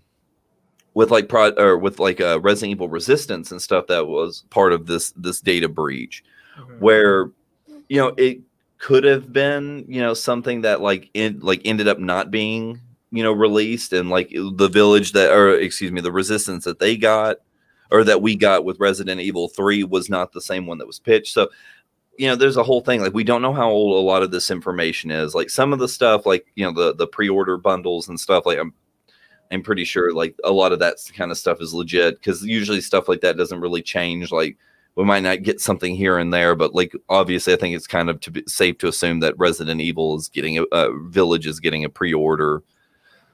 You know, so I don't know, like there's a lot that I think we'll see over the next coming months, but I don't think, you know, if the information's newer, I think we'll end up seeing a lot of this anyways. If it's older information, a lot of it's probably already changed by now anyways. Right. And something that does help is that Capcom has a very strict in-house project name system. Like, I mean, there's stuff on there that, like, we don't know what the name means. Like, I think there's like a Project Highway or something, which could mean a number of things, which we have theories on. But like, and we being Biohazard Declassified have obviously have had sources here and there help us with stuff, but like to others, like the fact that even in their internal documents refer to stuff as project this as opposed to like, oh, this is what this really is, like that will help them a lot in this kind of situation where like a lot of that stuff they can't use against them because it's like, okay, it's a project name, good luck. Yeah, well, that was like there was some leaks that had came out about if I remember correctly, Project Highway Project Highway, Code Highway, whatever, ended up becoming what we later knew as Project Resistance, which ended up becoming Resident Evil Resistance. So like I like all these code names, like there's like Dominion, Guillotine. There's a lot of these words, like I think Rift is another. I don't know. There's several code names used throughout this, and like people can speculate all day long about what they are, but honestly, we have no idea. Like one of them talks about being a new IP that nobody like that's supposed to be like Switch exclusive. Like we don't know if that's like a new installment in an existing IP or a new IP altogether. Like there's so much, like, I mean, as much as like this tells us on the front hand about what Capcom's looking to do in the future, like still have no idea. Right. I mean, like some fun information is that like, I think it was you, Jesse, that was telling us that like Resident Evil 7's like working title was just like Project Kitchen or something like that. It was like so innocuous and inconspicuous that it was a pointless word to anyone who would have like gotten that information, like what's the beginning at? Oh no, that was a demo, wasn't it? Demo. The demo was beginning hour, but if I understand correctly, like the internal like code name for 7 was Kitchen or something along those lines, which almost kind of makes sense. But yeah, I mean like in hindsight, I feel like a lot of these code names have some weird thing to do with the game itself. While Highway sounds a little weird for Resistance, wasn't that what they called the roadmap or whatever was like a I mean, that was the whole thing. Like Highway does sound weird until you think about it from the fact that like it was like one of the only games that like actually had a road map. Right. Highway roadmap. Right. Yeah. And that's again how it kind of. And like prior to announcement, I think Resident Evil 8 was codename was literally just like Project Village or Code Village, which wasn't that like Snow? Something like that. Now I know what that means, but in hindsight, Village literally just became the name. But like, if it had just been called Resident Evil 8, and then we got into playing it, and we learned it was codename Village, it's like, okay, in hindsight, we know that there's a village, but like going into it from the front, is like, what the fuck does Kitchen mean? And that's how it kind of worked. Like when we first started getting like a lot of Resident Evil 8 rumors back, last year. I was talking with other people like in the community and stuff, like trying to see if I could get anybody, have you heard this? Have you heard that? And when I pitched the name Village to everybody's like, I mean, that sounds like one of those weird Capcom internal names, but I highly doubt it's actually called Village. So, I mean, like when we called it, like, we were we were literally the first to like come out and call it Village. And, it was a huge gamble for us, but it was like, it could have been called, like Project, Snowed In or something for all we know, or Snow. I'm gonna jump out here for a little bit. I'll be back momentarily. Okay. Yeah, no problem. Yeah. But yeah, I mean, obviously we try to hold this back, but Derek, what are your thoughts? Oh, I did reserve a spot later on, didn't I? I did.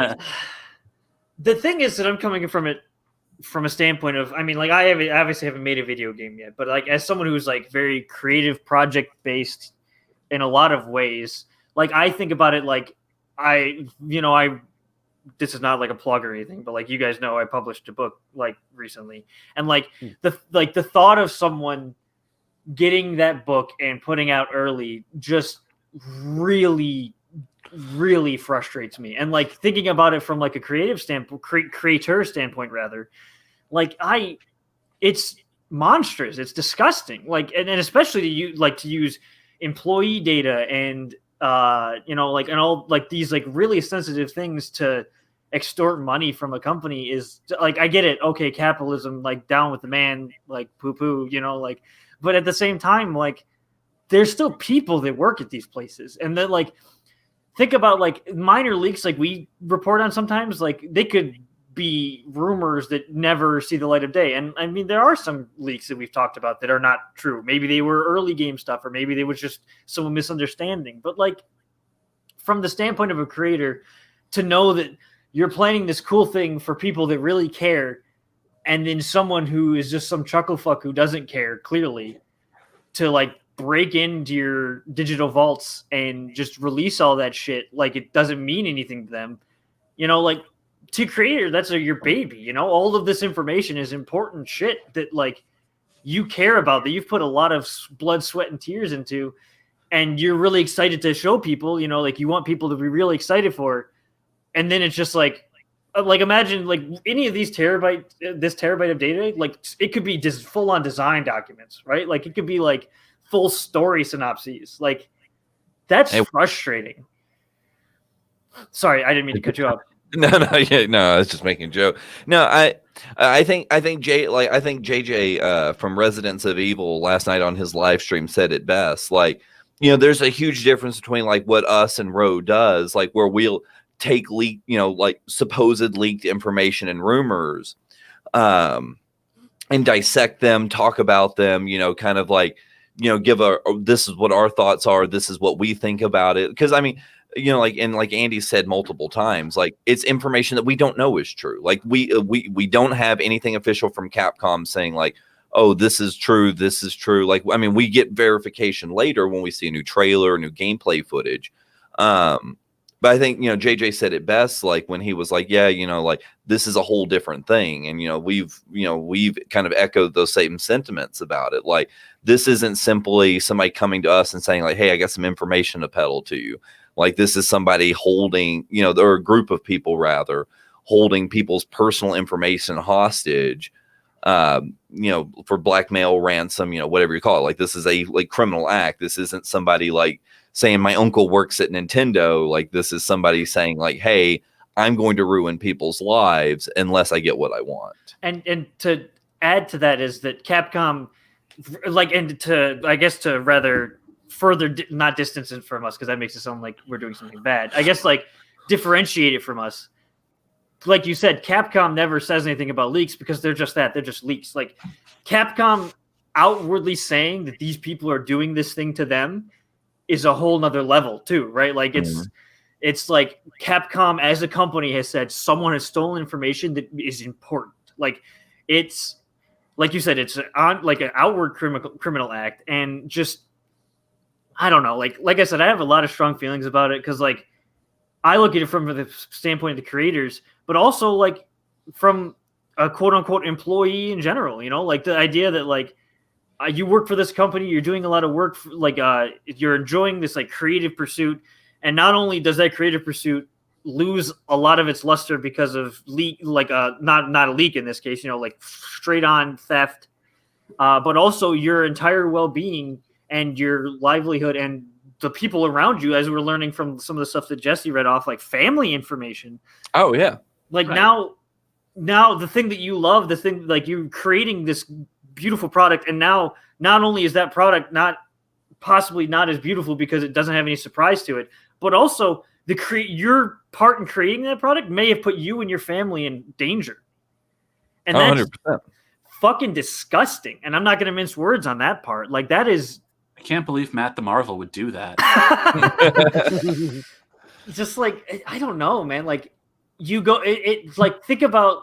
I guess like I'm trying to think about it from their standpoint, not just as a creator, but as a person. And like one day you're just making a video game, and the next day, like your entire family history is on the fucking internet, like that's terrifying. Yeah. And I mean, it's such an unfortunate thing. Like, if this was simply like, and I know this is probably going to sound shitty, but I mean, to an extent, it's not like if this was like a simple case of like these people hacked in, stole like game files and project reports, sales figures, things like that, and was exchanging ransom. Like I wouldn't care as much.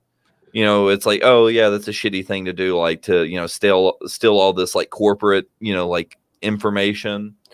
But like the fact that they brought other people into it, like innocent, but like you know, like John Smith working at Capcom, like putting his passport on the internet for everybody to steal like his identity with, like doesn't hurt Capcom. Like that hurts John Smith. That's the exact distinction. Sorry, Nick, but I was just gonna say that's the exact distinction is what hurts the company versus what hurts the people at the company. Right. Yeah. And so, but what also blows my mind about this whole thing is now they're, to my understanding, taking people's information who belong to the ambassador program, the Resident Evil, website or whatever that was. Oh yeah, that they were utilizing for a while. These were things created by Capcom for people like you, for people like me, for fans of this game who wanted to use it as an opportunity to learn more and to connect with other fans of this game. And there are people out there who will take advantage of that. Your personal information, their personal information, my personal information to make some money. Yeah, you know, I didn't even think about that too. Yeah, it's it really makes you think. Like, granted, let's just say Matt the Marvel is the terrorist. What do they? In that sense, what do they have to gain? What does anyone have to gain? Doing that, and taking this information. It's not like it's gonna affect them directly. It's not going to affect Capcom directly, but right. It almost gives you this sense of I don't want to say weariness, but fear, because you don't know what's going to happen. You don't know what's going to happen with this information and what they're going to do with this information. Right, and you kind of colored it in a way that I hadn't thought of before. But like, Capcom makes this stuff for us to enjoy, right? Like you said, like the ambassador program and stuff, like it's like their way of interacting with us. And then now that desire to connect with their community has been weaponized against them. And that's just, it's sad. It's depressing. It is. Because this was something that they put together for the fans. This was something that they put together with no malicious intent, but to connect all of us. Right. And now it's being used against them. Yeah, it's being used as a weapon. Yeah, God, I didn't even think about it like that. That's just depressing. I'm sad now. But yeah. What do you think, horrific. Andy? Just a horrific state of affairs. It won't be the guys at the top this affects at all. It'll be the customers, it'll be the developers. Mm-hmm. And ultimately it'll be potential clients of Capcom, not as in customers like us who indulge the media, but we're talking like, fucking Microsoft, Sony, Google. They're not going to be as trustworthy with Capcom as they were before, because they've just had a massive data breach. And who knows how involved Capcom is with these movies? It could affect the people working on these movies as well. Oh shit, I didn't even think about that. Yeah, like deals with Constantine. I don't know how that's pronounced. Like, yeah, deals with them. Deals with whatever CGI company is doing Infinite Darkness. If it's not in house, I don't know if it's in house or not, but. I mean, they were giving out, business relations between Google, like for Google specifically, hey, Google paid X amount for this and Sony paid, X amount for this. Like, these are all trade secrets. Like, right. I'm sure that, because now that it's just kind of out there now, like Resident Evil, it appears Resident Evil 7 and Resident Evil Village are coming to Google Stadia. Shortly after, just a couple of months after, Amazon's Luna streaming service, which is, Amazon's equivalent of Google Stadia, getting 7 and, the likelihood of being 8 for them. Like, obviously if you're trying to pitch something to Amazon, like, hey, we want to sell you our streaming, our game to stream, and Amazon's like, yeah, we'll give you X amount of money.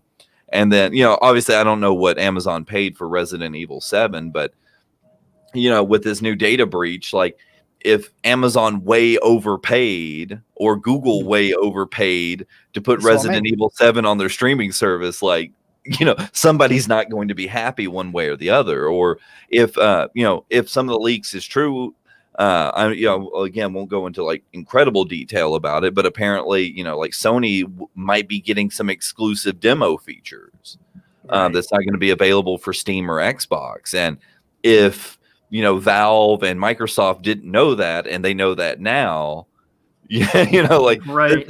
That's why these things can't get out there, because it's very easy. It's very easy to say, fuck Capcom.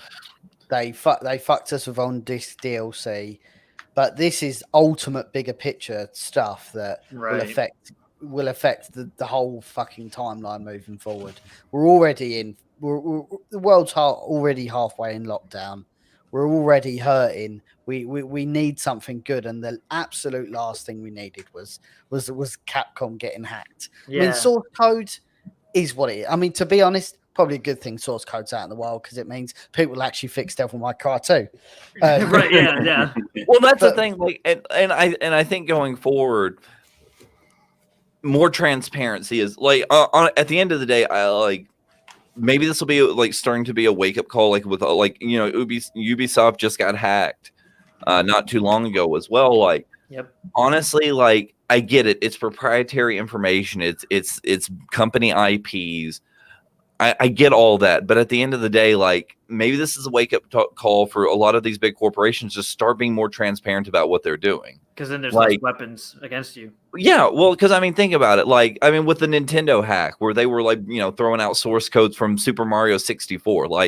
I'm sorry, that game's 20 something years old. That information should have just already been out in the public domain anyway. Well, I mean, to give perspective, someone, I don't remember which member of id. I don't know if I told you guys, I recently read the Doom book, Masters of Doom, and it talked about the creation of Doom. And one of the things that someone was trying to insist to John Carmack, the engine creator, they were like, you have to copyright the code or whatever. You have to do this. You have to, and he's like, fuck that. You copyright. Yeah, he was like, if you copyright my source code, I will fucking leave, because he was absolutely against that idea. And now that's why there's such good mod support for Half-Life and stuff like that, because Valve felt the same way when they were created. I mean, to be fair, Half-Life 1 is off the Quake engine. So the only reason they were able to make Half-Life is because of that idea.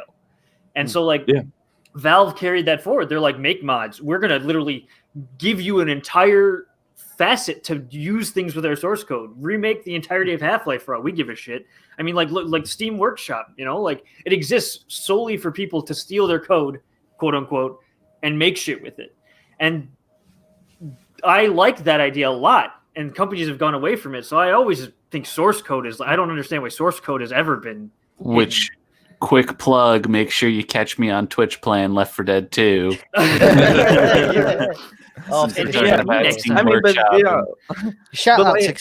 out to Kayla in the chat, who actually brings up a fantastic point on how damaging data leaks can be, and that was The Last of Us 2.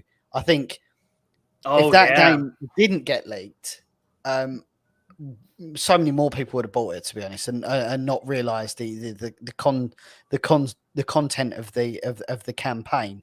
They would have just bought it because of their experience with the first one. But I mean, to be honest, when the leaks come out about Last of Us 2, I didn't buy it because of that. Because I already saw what was going to happen, and I really wasn't a fan of. Of one of my favorite characters dying. So I didn't really want it. I wasn't really fixed. So that's broke The Last of Us. That was the reason why The Last of Us got the low review scores. Because everybody was briefed beforehand. Yeah. Everybody was, obviously, Last of Us, Naughty Dog shouldn't have been smelling their own farts making the game, but. Yeah. Our boy. I digress. Yeah. Neil Druckmann Sex Simulator 2020. Yeah, exactly. Jesse, I don't mean to double us back a little bit, but Jesse kind of said something that I was thinking about. You were talking about the business information and all that stuff, and think about it in a different light. Think about the Capcom 5 and like the disaster that was, you know, like the GameCube, the 5 GameCube game exclusives that were definitely going to happen, and only 2 of them happened, and neither of them ended up being exclusives for long. Like, that's the kind of business deal that, like, you know, Capcom was making Resident Evil 4, which was one of the Capcom 5. You know that when they were making Resident Evil 4, they were telling Nintendo, yes, this is going to be a GameCube exclusive, but the PS2 port came out the next year. I want to say either the next year or the year after.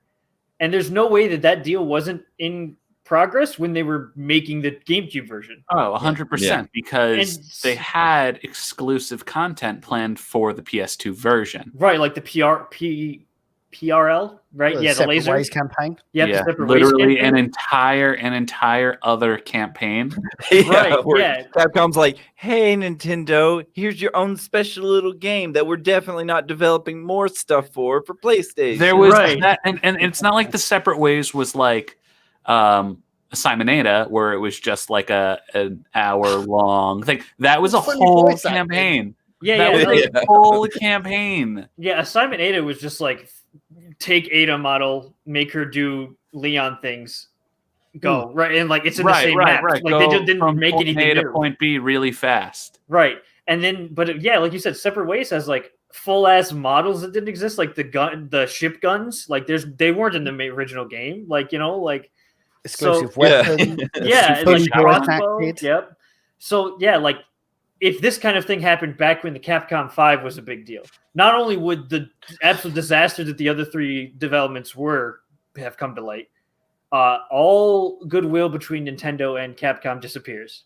I'm trying to think of what else, like, you know, like all of the exclusives from Sony come to light, you know, like all of that stuff, like now is in the open, and then Capcom fucking. I'd be fuming. I'd be fuming if I was Microsoft. Right. Seeing that Villagers getting because I imagine that Resident Evil sells pretty well on the Xbox. Yeah, I mean, very well. I mean, because like like I said, like if we don't know all the details, and I mean a lot of it's in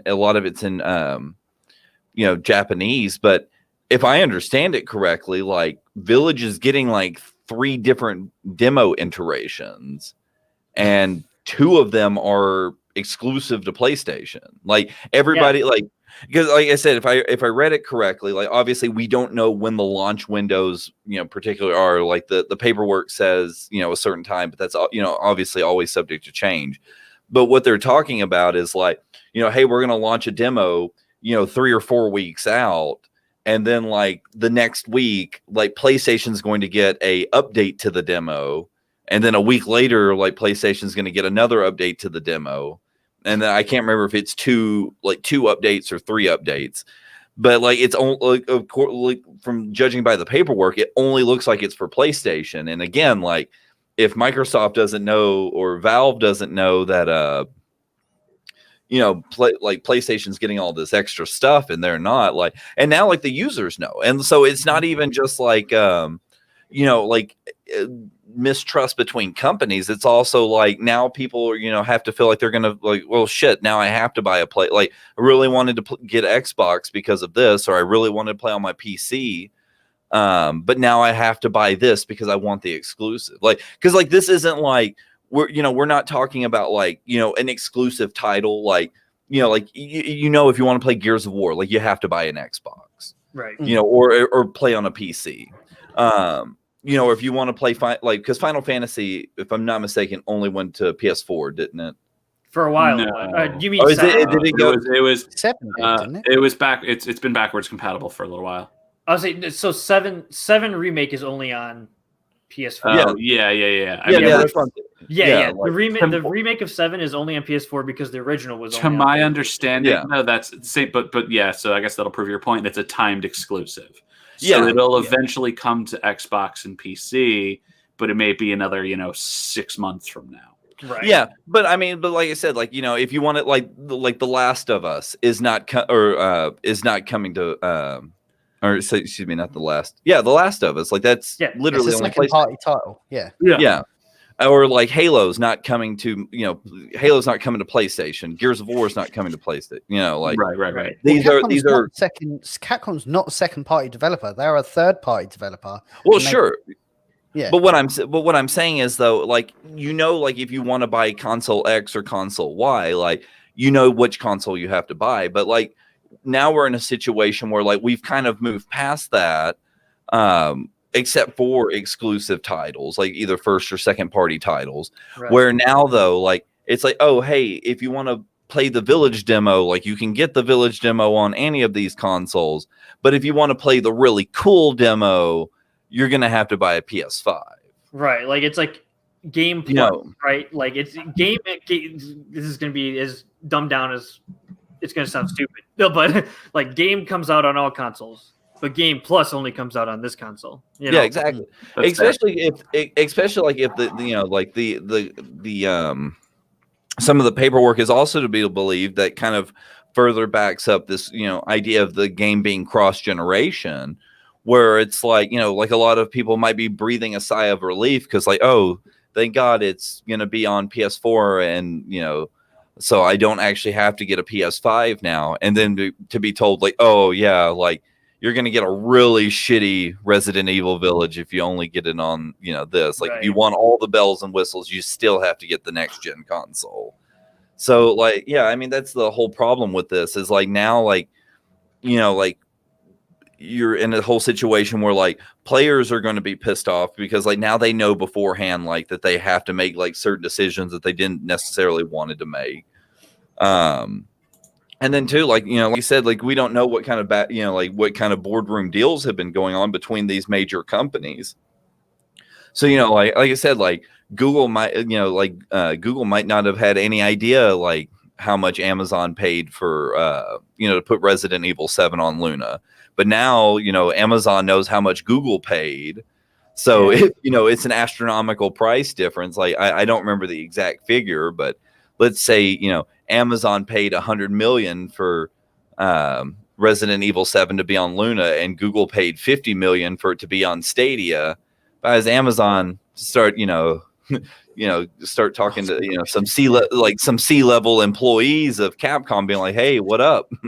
Yeah, like what the fuck happened, right? Like, yeah, it's like, "Hey, bro," like, yeah, what's up? Yeah. That's the thing too. Is like no company is beyond wheeling and dealing. And sure. now all of that is out in the open for Capcom, which it's unfair. It's well unfair. Yeah, that's exactly. It's unfair. Like all the other companies are going to do it, but now all the other companies have clear-cut proof that Capcom has done it to them, and therefore can hold it against them. Oh yeah. Like this is an opportunity now. Like, and I mean, I want to believe that people are better than that, but I know better than that. But they're not. This whole data breach is not just like a bargaining chip for other companies from the breach perspective, but it's also like they have exact figures to go off of now. Right. Like if Google, if Google wants to go to Capcom and say like, hey, we want, Resident Evil, whatever on our console. And Capcom's like, no, like, sorry, like, we're not going to port that to Stadia. And, Google's like, well, I know you did this for Amazon, Right. Yeah. Or any of this. Like, it becomes a giant bargaining chip. Yeah. So, I mean, this has they have a ton of repercussions, not just, like I said, just from the fact that people might be less willing to work with Capcom because of security concerns, but it also is really dangerous for Capcom because now like they don't have their bargaining chips anymore. Like, they get like if they want to make a deal, they're going to have to play within the realms of whoever they're trying to make a deal with and not the other way around. Like, they're going to be constantly on the defense now as far as business goes. Yeah. They have no maneuvering room. They have to basically just follow the rules of whoever their partner is. Yeah, like I said, like if Microsoft comes to them and says like, oh, hey, we heard, like we saw the leaks and stuff, and we heard that, Village is getting like, these exclusive things for PlayStation that we weren't, made aware existed, and we weren't given an opportunity to bid on. We're going to renegotiate our contract, like for what we're getting, because PlayStation paid, or Sony paid you the same amount we did, and they're getting all this extra shit. Right. You know, obviously, I don't know if those are like the exact ways, you know, like numbers. I don't know who paid for what, but like, you know, think about it. If there's a small dollar difference between what Microsoft is getting versus what Sony's getting, if I was Microsoft, I'd come and start going, "Hey guys, like, nah, if we're not getting all this extra stuff, then we're negotiating this contract again because we're not going to pay the same as somebody else that gets a ton more stuff." Right. Exactly. And that also makes me wonder, like, Beginning Hour got updated like 8 times or something throughout its life. And like, did it not get updated on other consoles? Like, I didn't even notice. I believe Beginning Hour got updated all the time. I'm pretty sure, yeah. Okay, because I know that I was playing it on PlayStation. I know that my version got updated. I guess that was my confusion. Is like, did the Xbox version of Beginning Hour? Yeah. Okay, but like the updates for there were like a lot more subtle than what I'm believing the updates to Village are going to be. Oh, like the updates to Village to me, like again, like this is just me going off of personal inference. Like I have nothing to back this up. I feel like the Village demo, at least if I'm correct, and PlayStation's going to have its own separate demo, like they're getting 3 different demos. Like they'll get demo A 1 week, demo B, and then demo C, whereas everybody else will just get demo A. Like this won't be like Beginning Hour, for example. Like when it released, like it was like demo A1, demo A2, demo A3. Like it was always the same locale. Like Capcom just put like little bits and pieces in there to fuck with you a little bit. It would be like, oh, now you can do this weird Easter egg thing with a coin. Yeah. Whereas I think Village is going to have very distinctly different demos attached. Like one may be in the snow, one may be in the castle, one may be, you know, unknown locale. Which honestly, though, like I have nothing to back up. That's just my personal opinions on it. But honestly, like I wish they would do something more like a Beginning Hour, where it's just one solid demo that gets updated pretty regularly with like some like just minute fucking details in it. Because I like the whole time Beginning Hour was out was probably one of my favorite times in like Resident Evil fan theorydom. Oh, God, just because like literally everything was like, oh, you know, like it felt like being back in like the old days of like sitting on like the bus in high school, you know, like when somebody's like, oh yeah, like, you know, if you go over to the car, you know, in Viridian City and like press the A button 100 times, you will appear. And that, because that's literally how the Beginning Hour trailer was. Like, you know, I remember specifically like one of the doors that's boarded up there, like, you know, people had theories that like that was going to be opened in another update, and like the whole like mystery about the Beginning Hour demo like kept a lot of people, like I probably logged and I think the big thing with that too was Resident Evil 7, when it was announced, no one had any idea what it was. Right, yeah. Exactly. There was no familiarity other than the title. Yeah. And people, when they finally got their hands on this, were just kind of like, this is amazing, but we want to believe that there's more. Like how does this connect how does this weird whole thing, this trailer, this like demo, how does it connect to Resident Evil? Yeah. And I think that was a huge question leading up to it, which was kind of what fueled that fire of like, well, they're updating it, so in an update, that door might be unlocked, and this might everyone just wanted these questions answered. I know for a fact I have put more hours into the Beginning Hour demo than I ever did Resident Evil 7. I literally have about 100, like, and this isn't me like leaving my like fucking console on all night either, like I do with other things, but I literally have like 120 something hours logged with a Beginning Hour, where I only have maybe like 50 or 60 with Resident Evil 7, because like Beginning Hour was like literally like me sitting around for like 4 or 5 hours per sitting, like 7 days a week, trying to like examine every like raw inch of everything, because it's like, oh, there was like a 1.2 megabyte update today, like what did they do? And it would be some kind of like dumb texture fix or something, but like in my mind, like that could be like, oh, a key, or like like a new like updated photo image or something like that. So I mean, yeah, like literally like every single day or every single update, like I was constantly just spending hours and hours at a time, like searching every nook and cranny of the demo area.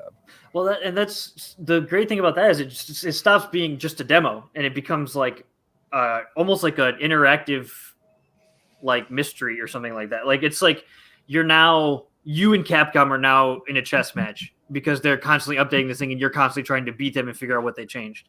Yeah.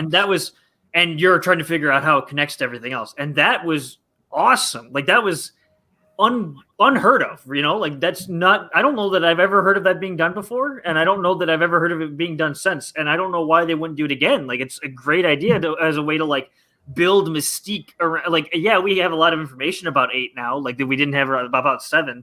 But at the same time, there's so many questions we still have about Village. Yeah. And to, I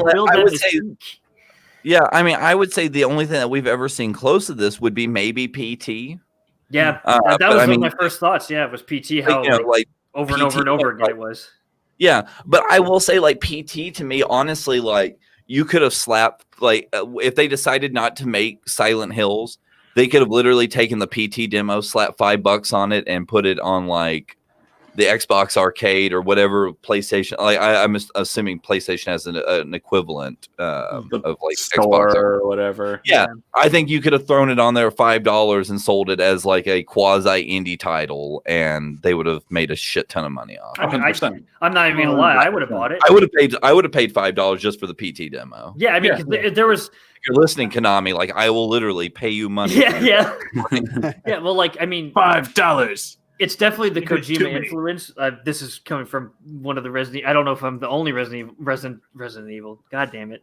That meme is seeped into my brain. No, I don't know if I'm the only Resident Kojima fanboy, but like, it's partially Kojima's like obsessive attention to detail that kind of made it that way. But like, I never beat PT because of how like intricate and intense it was. Like you got to like do this loop so many times, and then like the one I got stuck on was like you have to go to the phone, answer it, and then run to the other phone within a certain amount of time, answer it, and like it was like this whole like thing, and like that's awesome. That's like I remember when PT was out, there's very few things that people would agree with each other more about than PT, right? Like it was like constantly just people sharing like theories and like you said that school bus aesthetic, I guess you could say, of like everyone is hopping on like onto the forums and saying, hey, I just figured out this thing on PT, like because there's no guide, there was nothing about it that was told to us. It was like, guys, I spent 3 hours just pressing X on the fucking mirror in the bathroom and you'll never guess what happened, like like that kind of shit. Like that's amazing. That kind of experience needs to happen more, I think, where like the community, the developer are like work almost like playing cat and mouse with the one single product, like I think that's a fantastic idea. And it always confused me, like why why they didn't try it. Like I said, like I get like they weren't going to make Silent Hills or whatever for whatever reasons that might have been, because there's a million different theories about like why it didn't happen, right? But as much money as like Konami like dumped into the Fox engine and stuff, because I mean, I might be over exaggerating a little bit, but I'm pretty sure like investing in that engine like basically bankrupt Konami for a little while. Yeah. Like, because I mean, you saw the engine, like yeah, like Kojima's like, we really need this engine, and they're looking at their like wallets, and there's like moths flying out of them. They're like, well, I don't know if we can really do this, and he's like, no, trust me, let's do it. And then like, hey, we have this great engine now. We don't make video games anymore, so right, yeah. They're like, I guess we'll recoup our look at these awesome phone games we're making. Yeah. Pachinko and mobile. We're trying to recoup our machines. Yeah. And now they're in a pickle, because Japan keeps banning, keeps changing their gambling laws and stuff. So pachinko machines are probably about to, go by the wayside soon. See, this is going to sound awful, but I really just want Konami to just go under, because then all those IPs show up, right? Like they go up for sale. Well, still fingers crossed. Game Awards. Yeah. Silent Hill, Castlevania, Metal Gear. Come on, Sony. I'll buy a Honestly- PS5. I promise. Honestly, like I love Metal Gear. $5. I love Metal Gear as a franchise, but I think it's time to put Metal Gear and Castlevania to bed. Castlevania has with you on Castlevania. Yes, I agree. I think with the animated series on Netflix, there is a renewed interest in the series. I also think that the Metroidvania theme still works very well too. I think so too. I think with the height of, again, with this kind of, not just survival horror, but just horror in general, there's this renewed interest in that kind of. Yeah, like I get that, but to me, Castlevania is just like a relic of a bygone era. Like it forged a path in a genre. But at the same time, like there's so many new IPs that have come in its footsteps that does what it does better. Right, which is why I want to see the name Castlevania still strikes a spot in our nostalgic little hearts. But I just it's like Duke Nukem. Like I don't think Duke Nukem should ever come back as a video game franchise. I'm going to disagree with you on that too. Because Duke I liked Duke Nukem games like growing up, but honestly, like there has been other things. Like one of the first examples that comes to mind is like the Deadpool video games. Like while not gaming masterpieces, they brought the Duke Nukem kind of attitude and play style into the current generation better than Duke Nukem could have. The last Duke Nukem game that came out, failed, was a huge commercial failure, and the game was terrible, just built terribly. Right. But at the same time, Duke Nukem as a character, just does not translate to our modern kind of culture. Oh no, I don't think you can, because Deadpool is literally Duke. Duke. There's a lot of similarities between Duke Nukem and a Deadpool kind of attitude. Yeah, But Deadpool, I don't know if you could say the same about Castlevania, really. Yeah. All you have to do for Castlevania is do the Final Fantasy thing. You don't even have to do the Final Fantasy thing. Look at games like Dark Souls and Demon Souls and Final Fantasy thing? And Neo. Huh? I would say I'm assuming you're talking more about that kind of open world grind. No. I was saying do the Final Fantasy thing, because Castlevania was already kind of doing that, because when Castlevania first came out, every game was a completely new story. It didn't matter if you'd played the other ones. It was this is a Belmont, and that's Dracula, but its connection to the others doesn't matter, right? They could easily do that same thing and come right back to it and be you're a new Belmont, fuck it, who cares? I know, but I feel that has become so tired and such a lazy thing now. I guess I get what you're saying. It was cool the first 20 games, and now it's obviously exaggerated. Well, so in all fairness, we really haven't had a new main series Castlevania and that's fair. Bloodstained. In a very long time. Yes, we did. It's called Bloodstained Symphony of the Night, or Symphony of the Night. I think Symphony of the Night's the Castlevania. Oh yeah, game. Ritual of the Night. Sorry. Yes. Love letter to Symphony of the Night. It is a great game. Fantastic. I remember hearing a rumor that they were working on a potential new Castlevania game. It was going to be very Dark Souls, Neo inspired, which I think would be a great route for a game like that. Because again, Castlevania was always very, the memorable ones were always very Metroidvania. Yep. And also ball busting. Yeah. Indeed. So I think while it kind of gives it a little bit of a new twist in modern time, with the ball busting, I think it would that's a classic. Yeah. You have to have that, right? I would love to see it. I would love to see again these new IPs brought to life in a new way. Yeah, well, I guess I was in the example of Doom, or old IPs rather. Yeah, I right. I was talking about Doom in example to Duke because they're both, boomer shooters. But actually, if you think about it, Doom is not a perfect translation of the original Dooms either.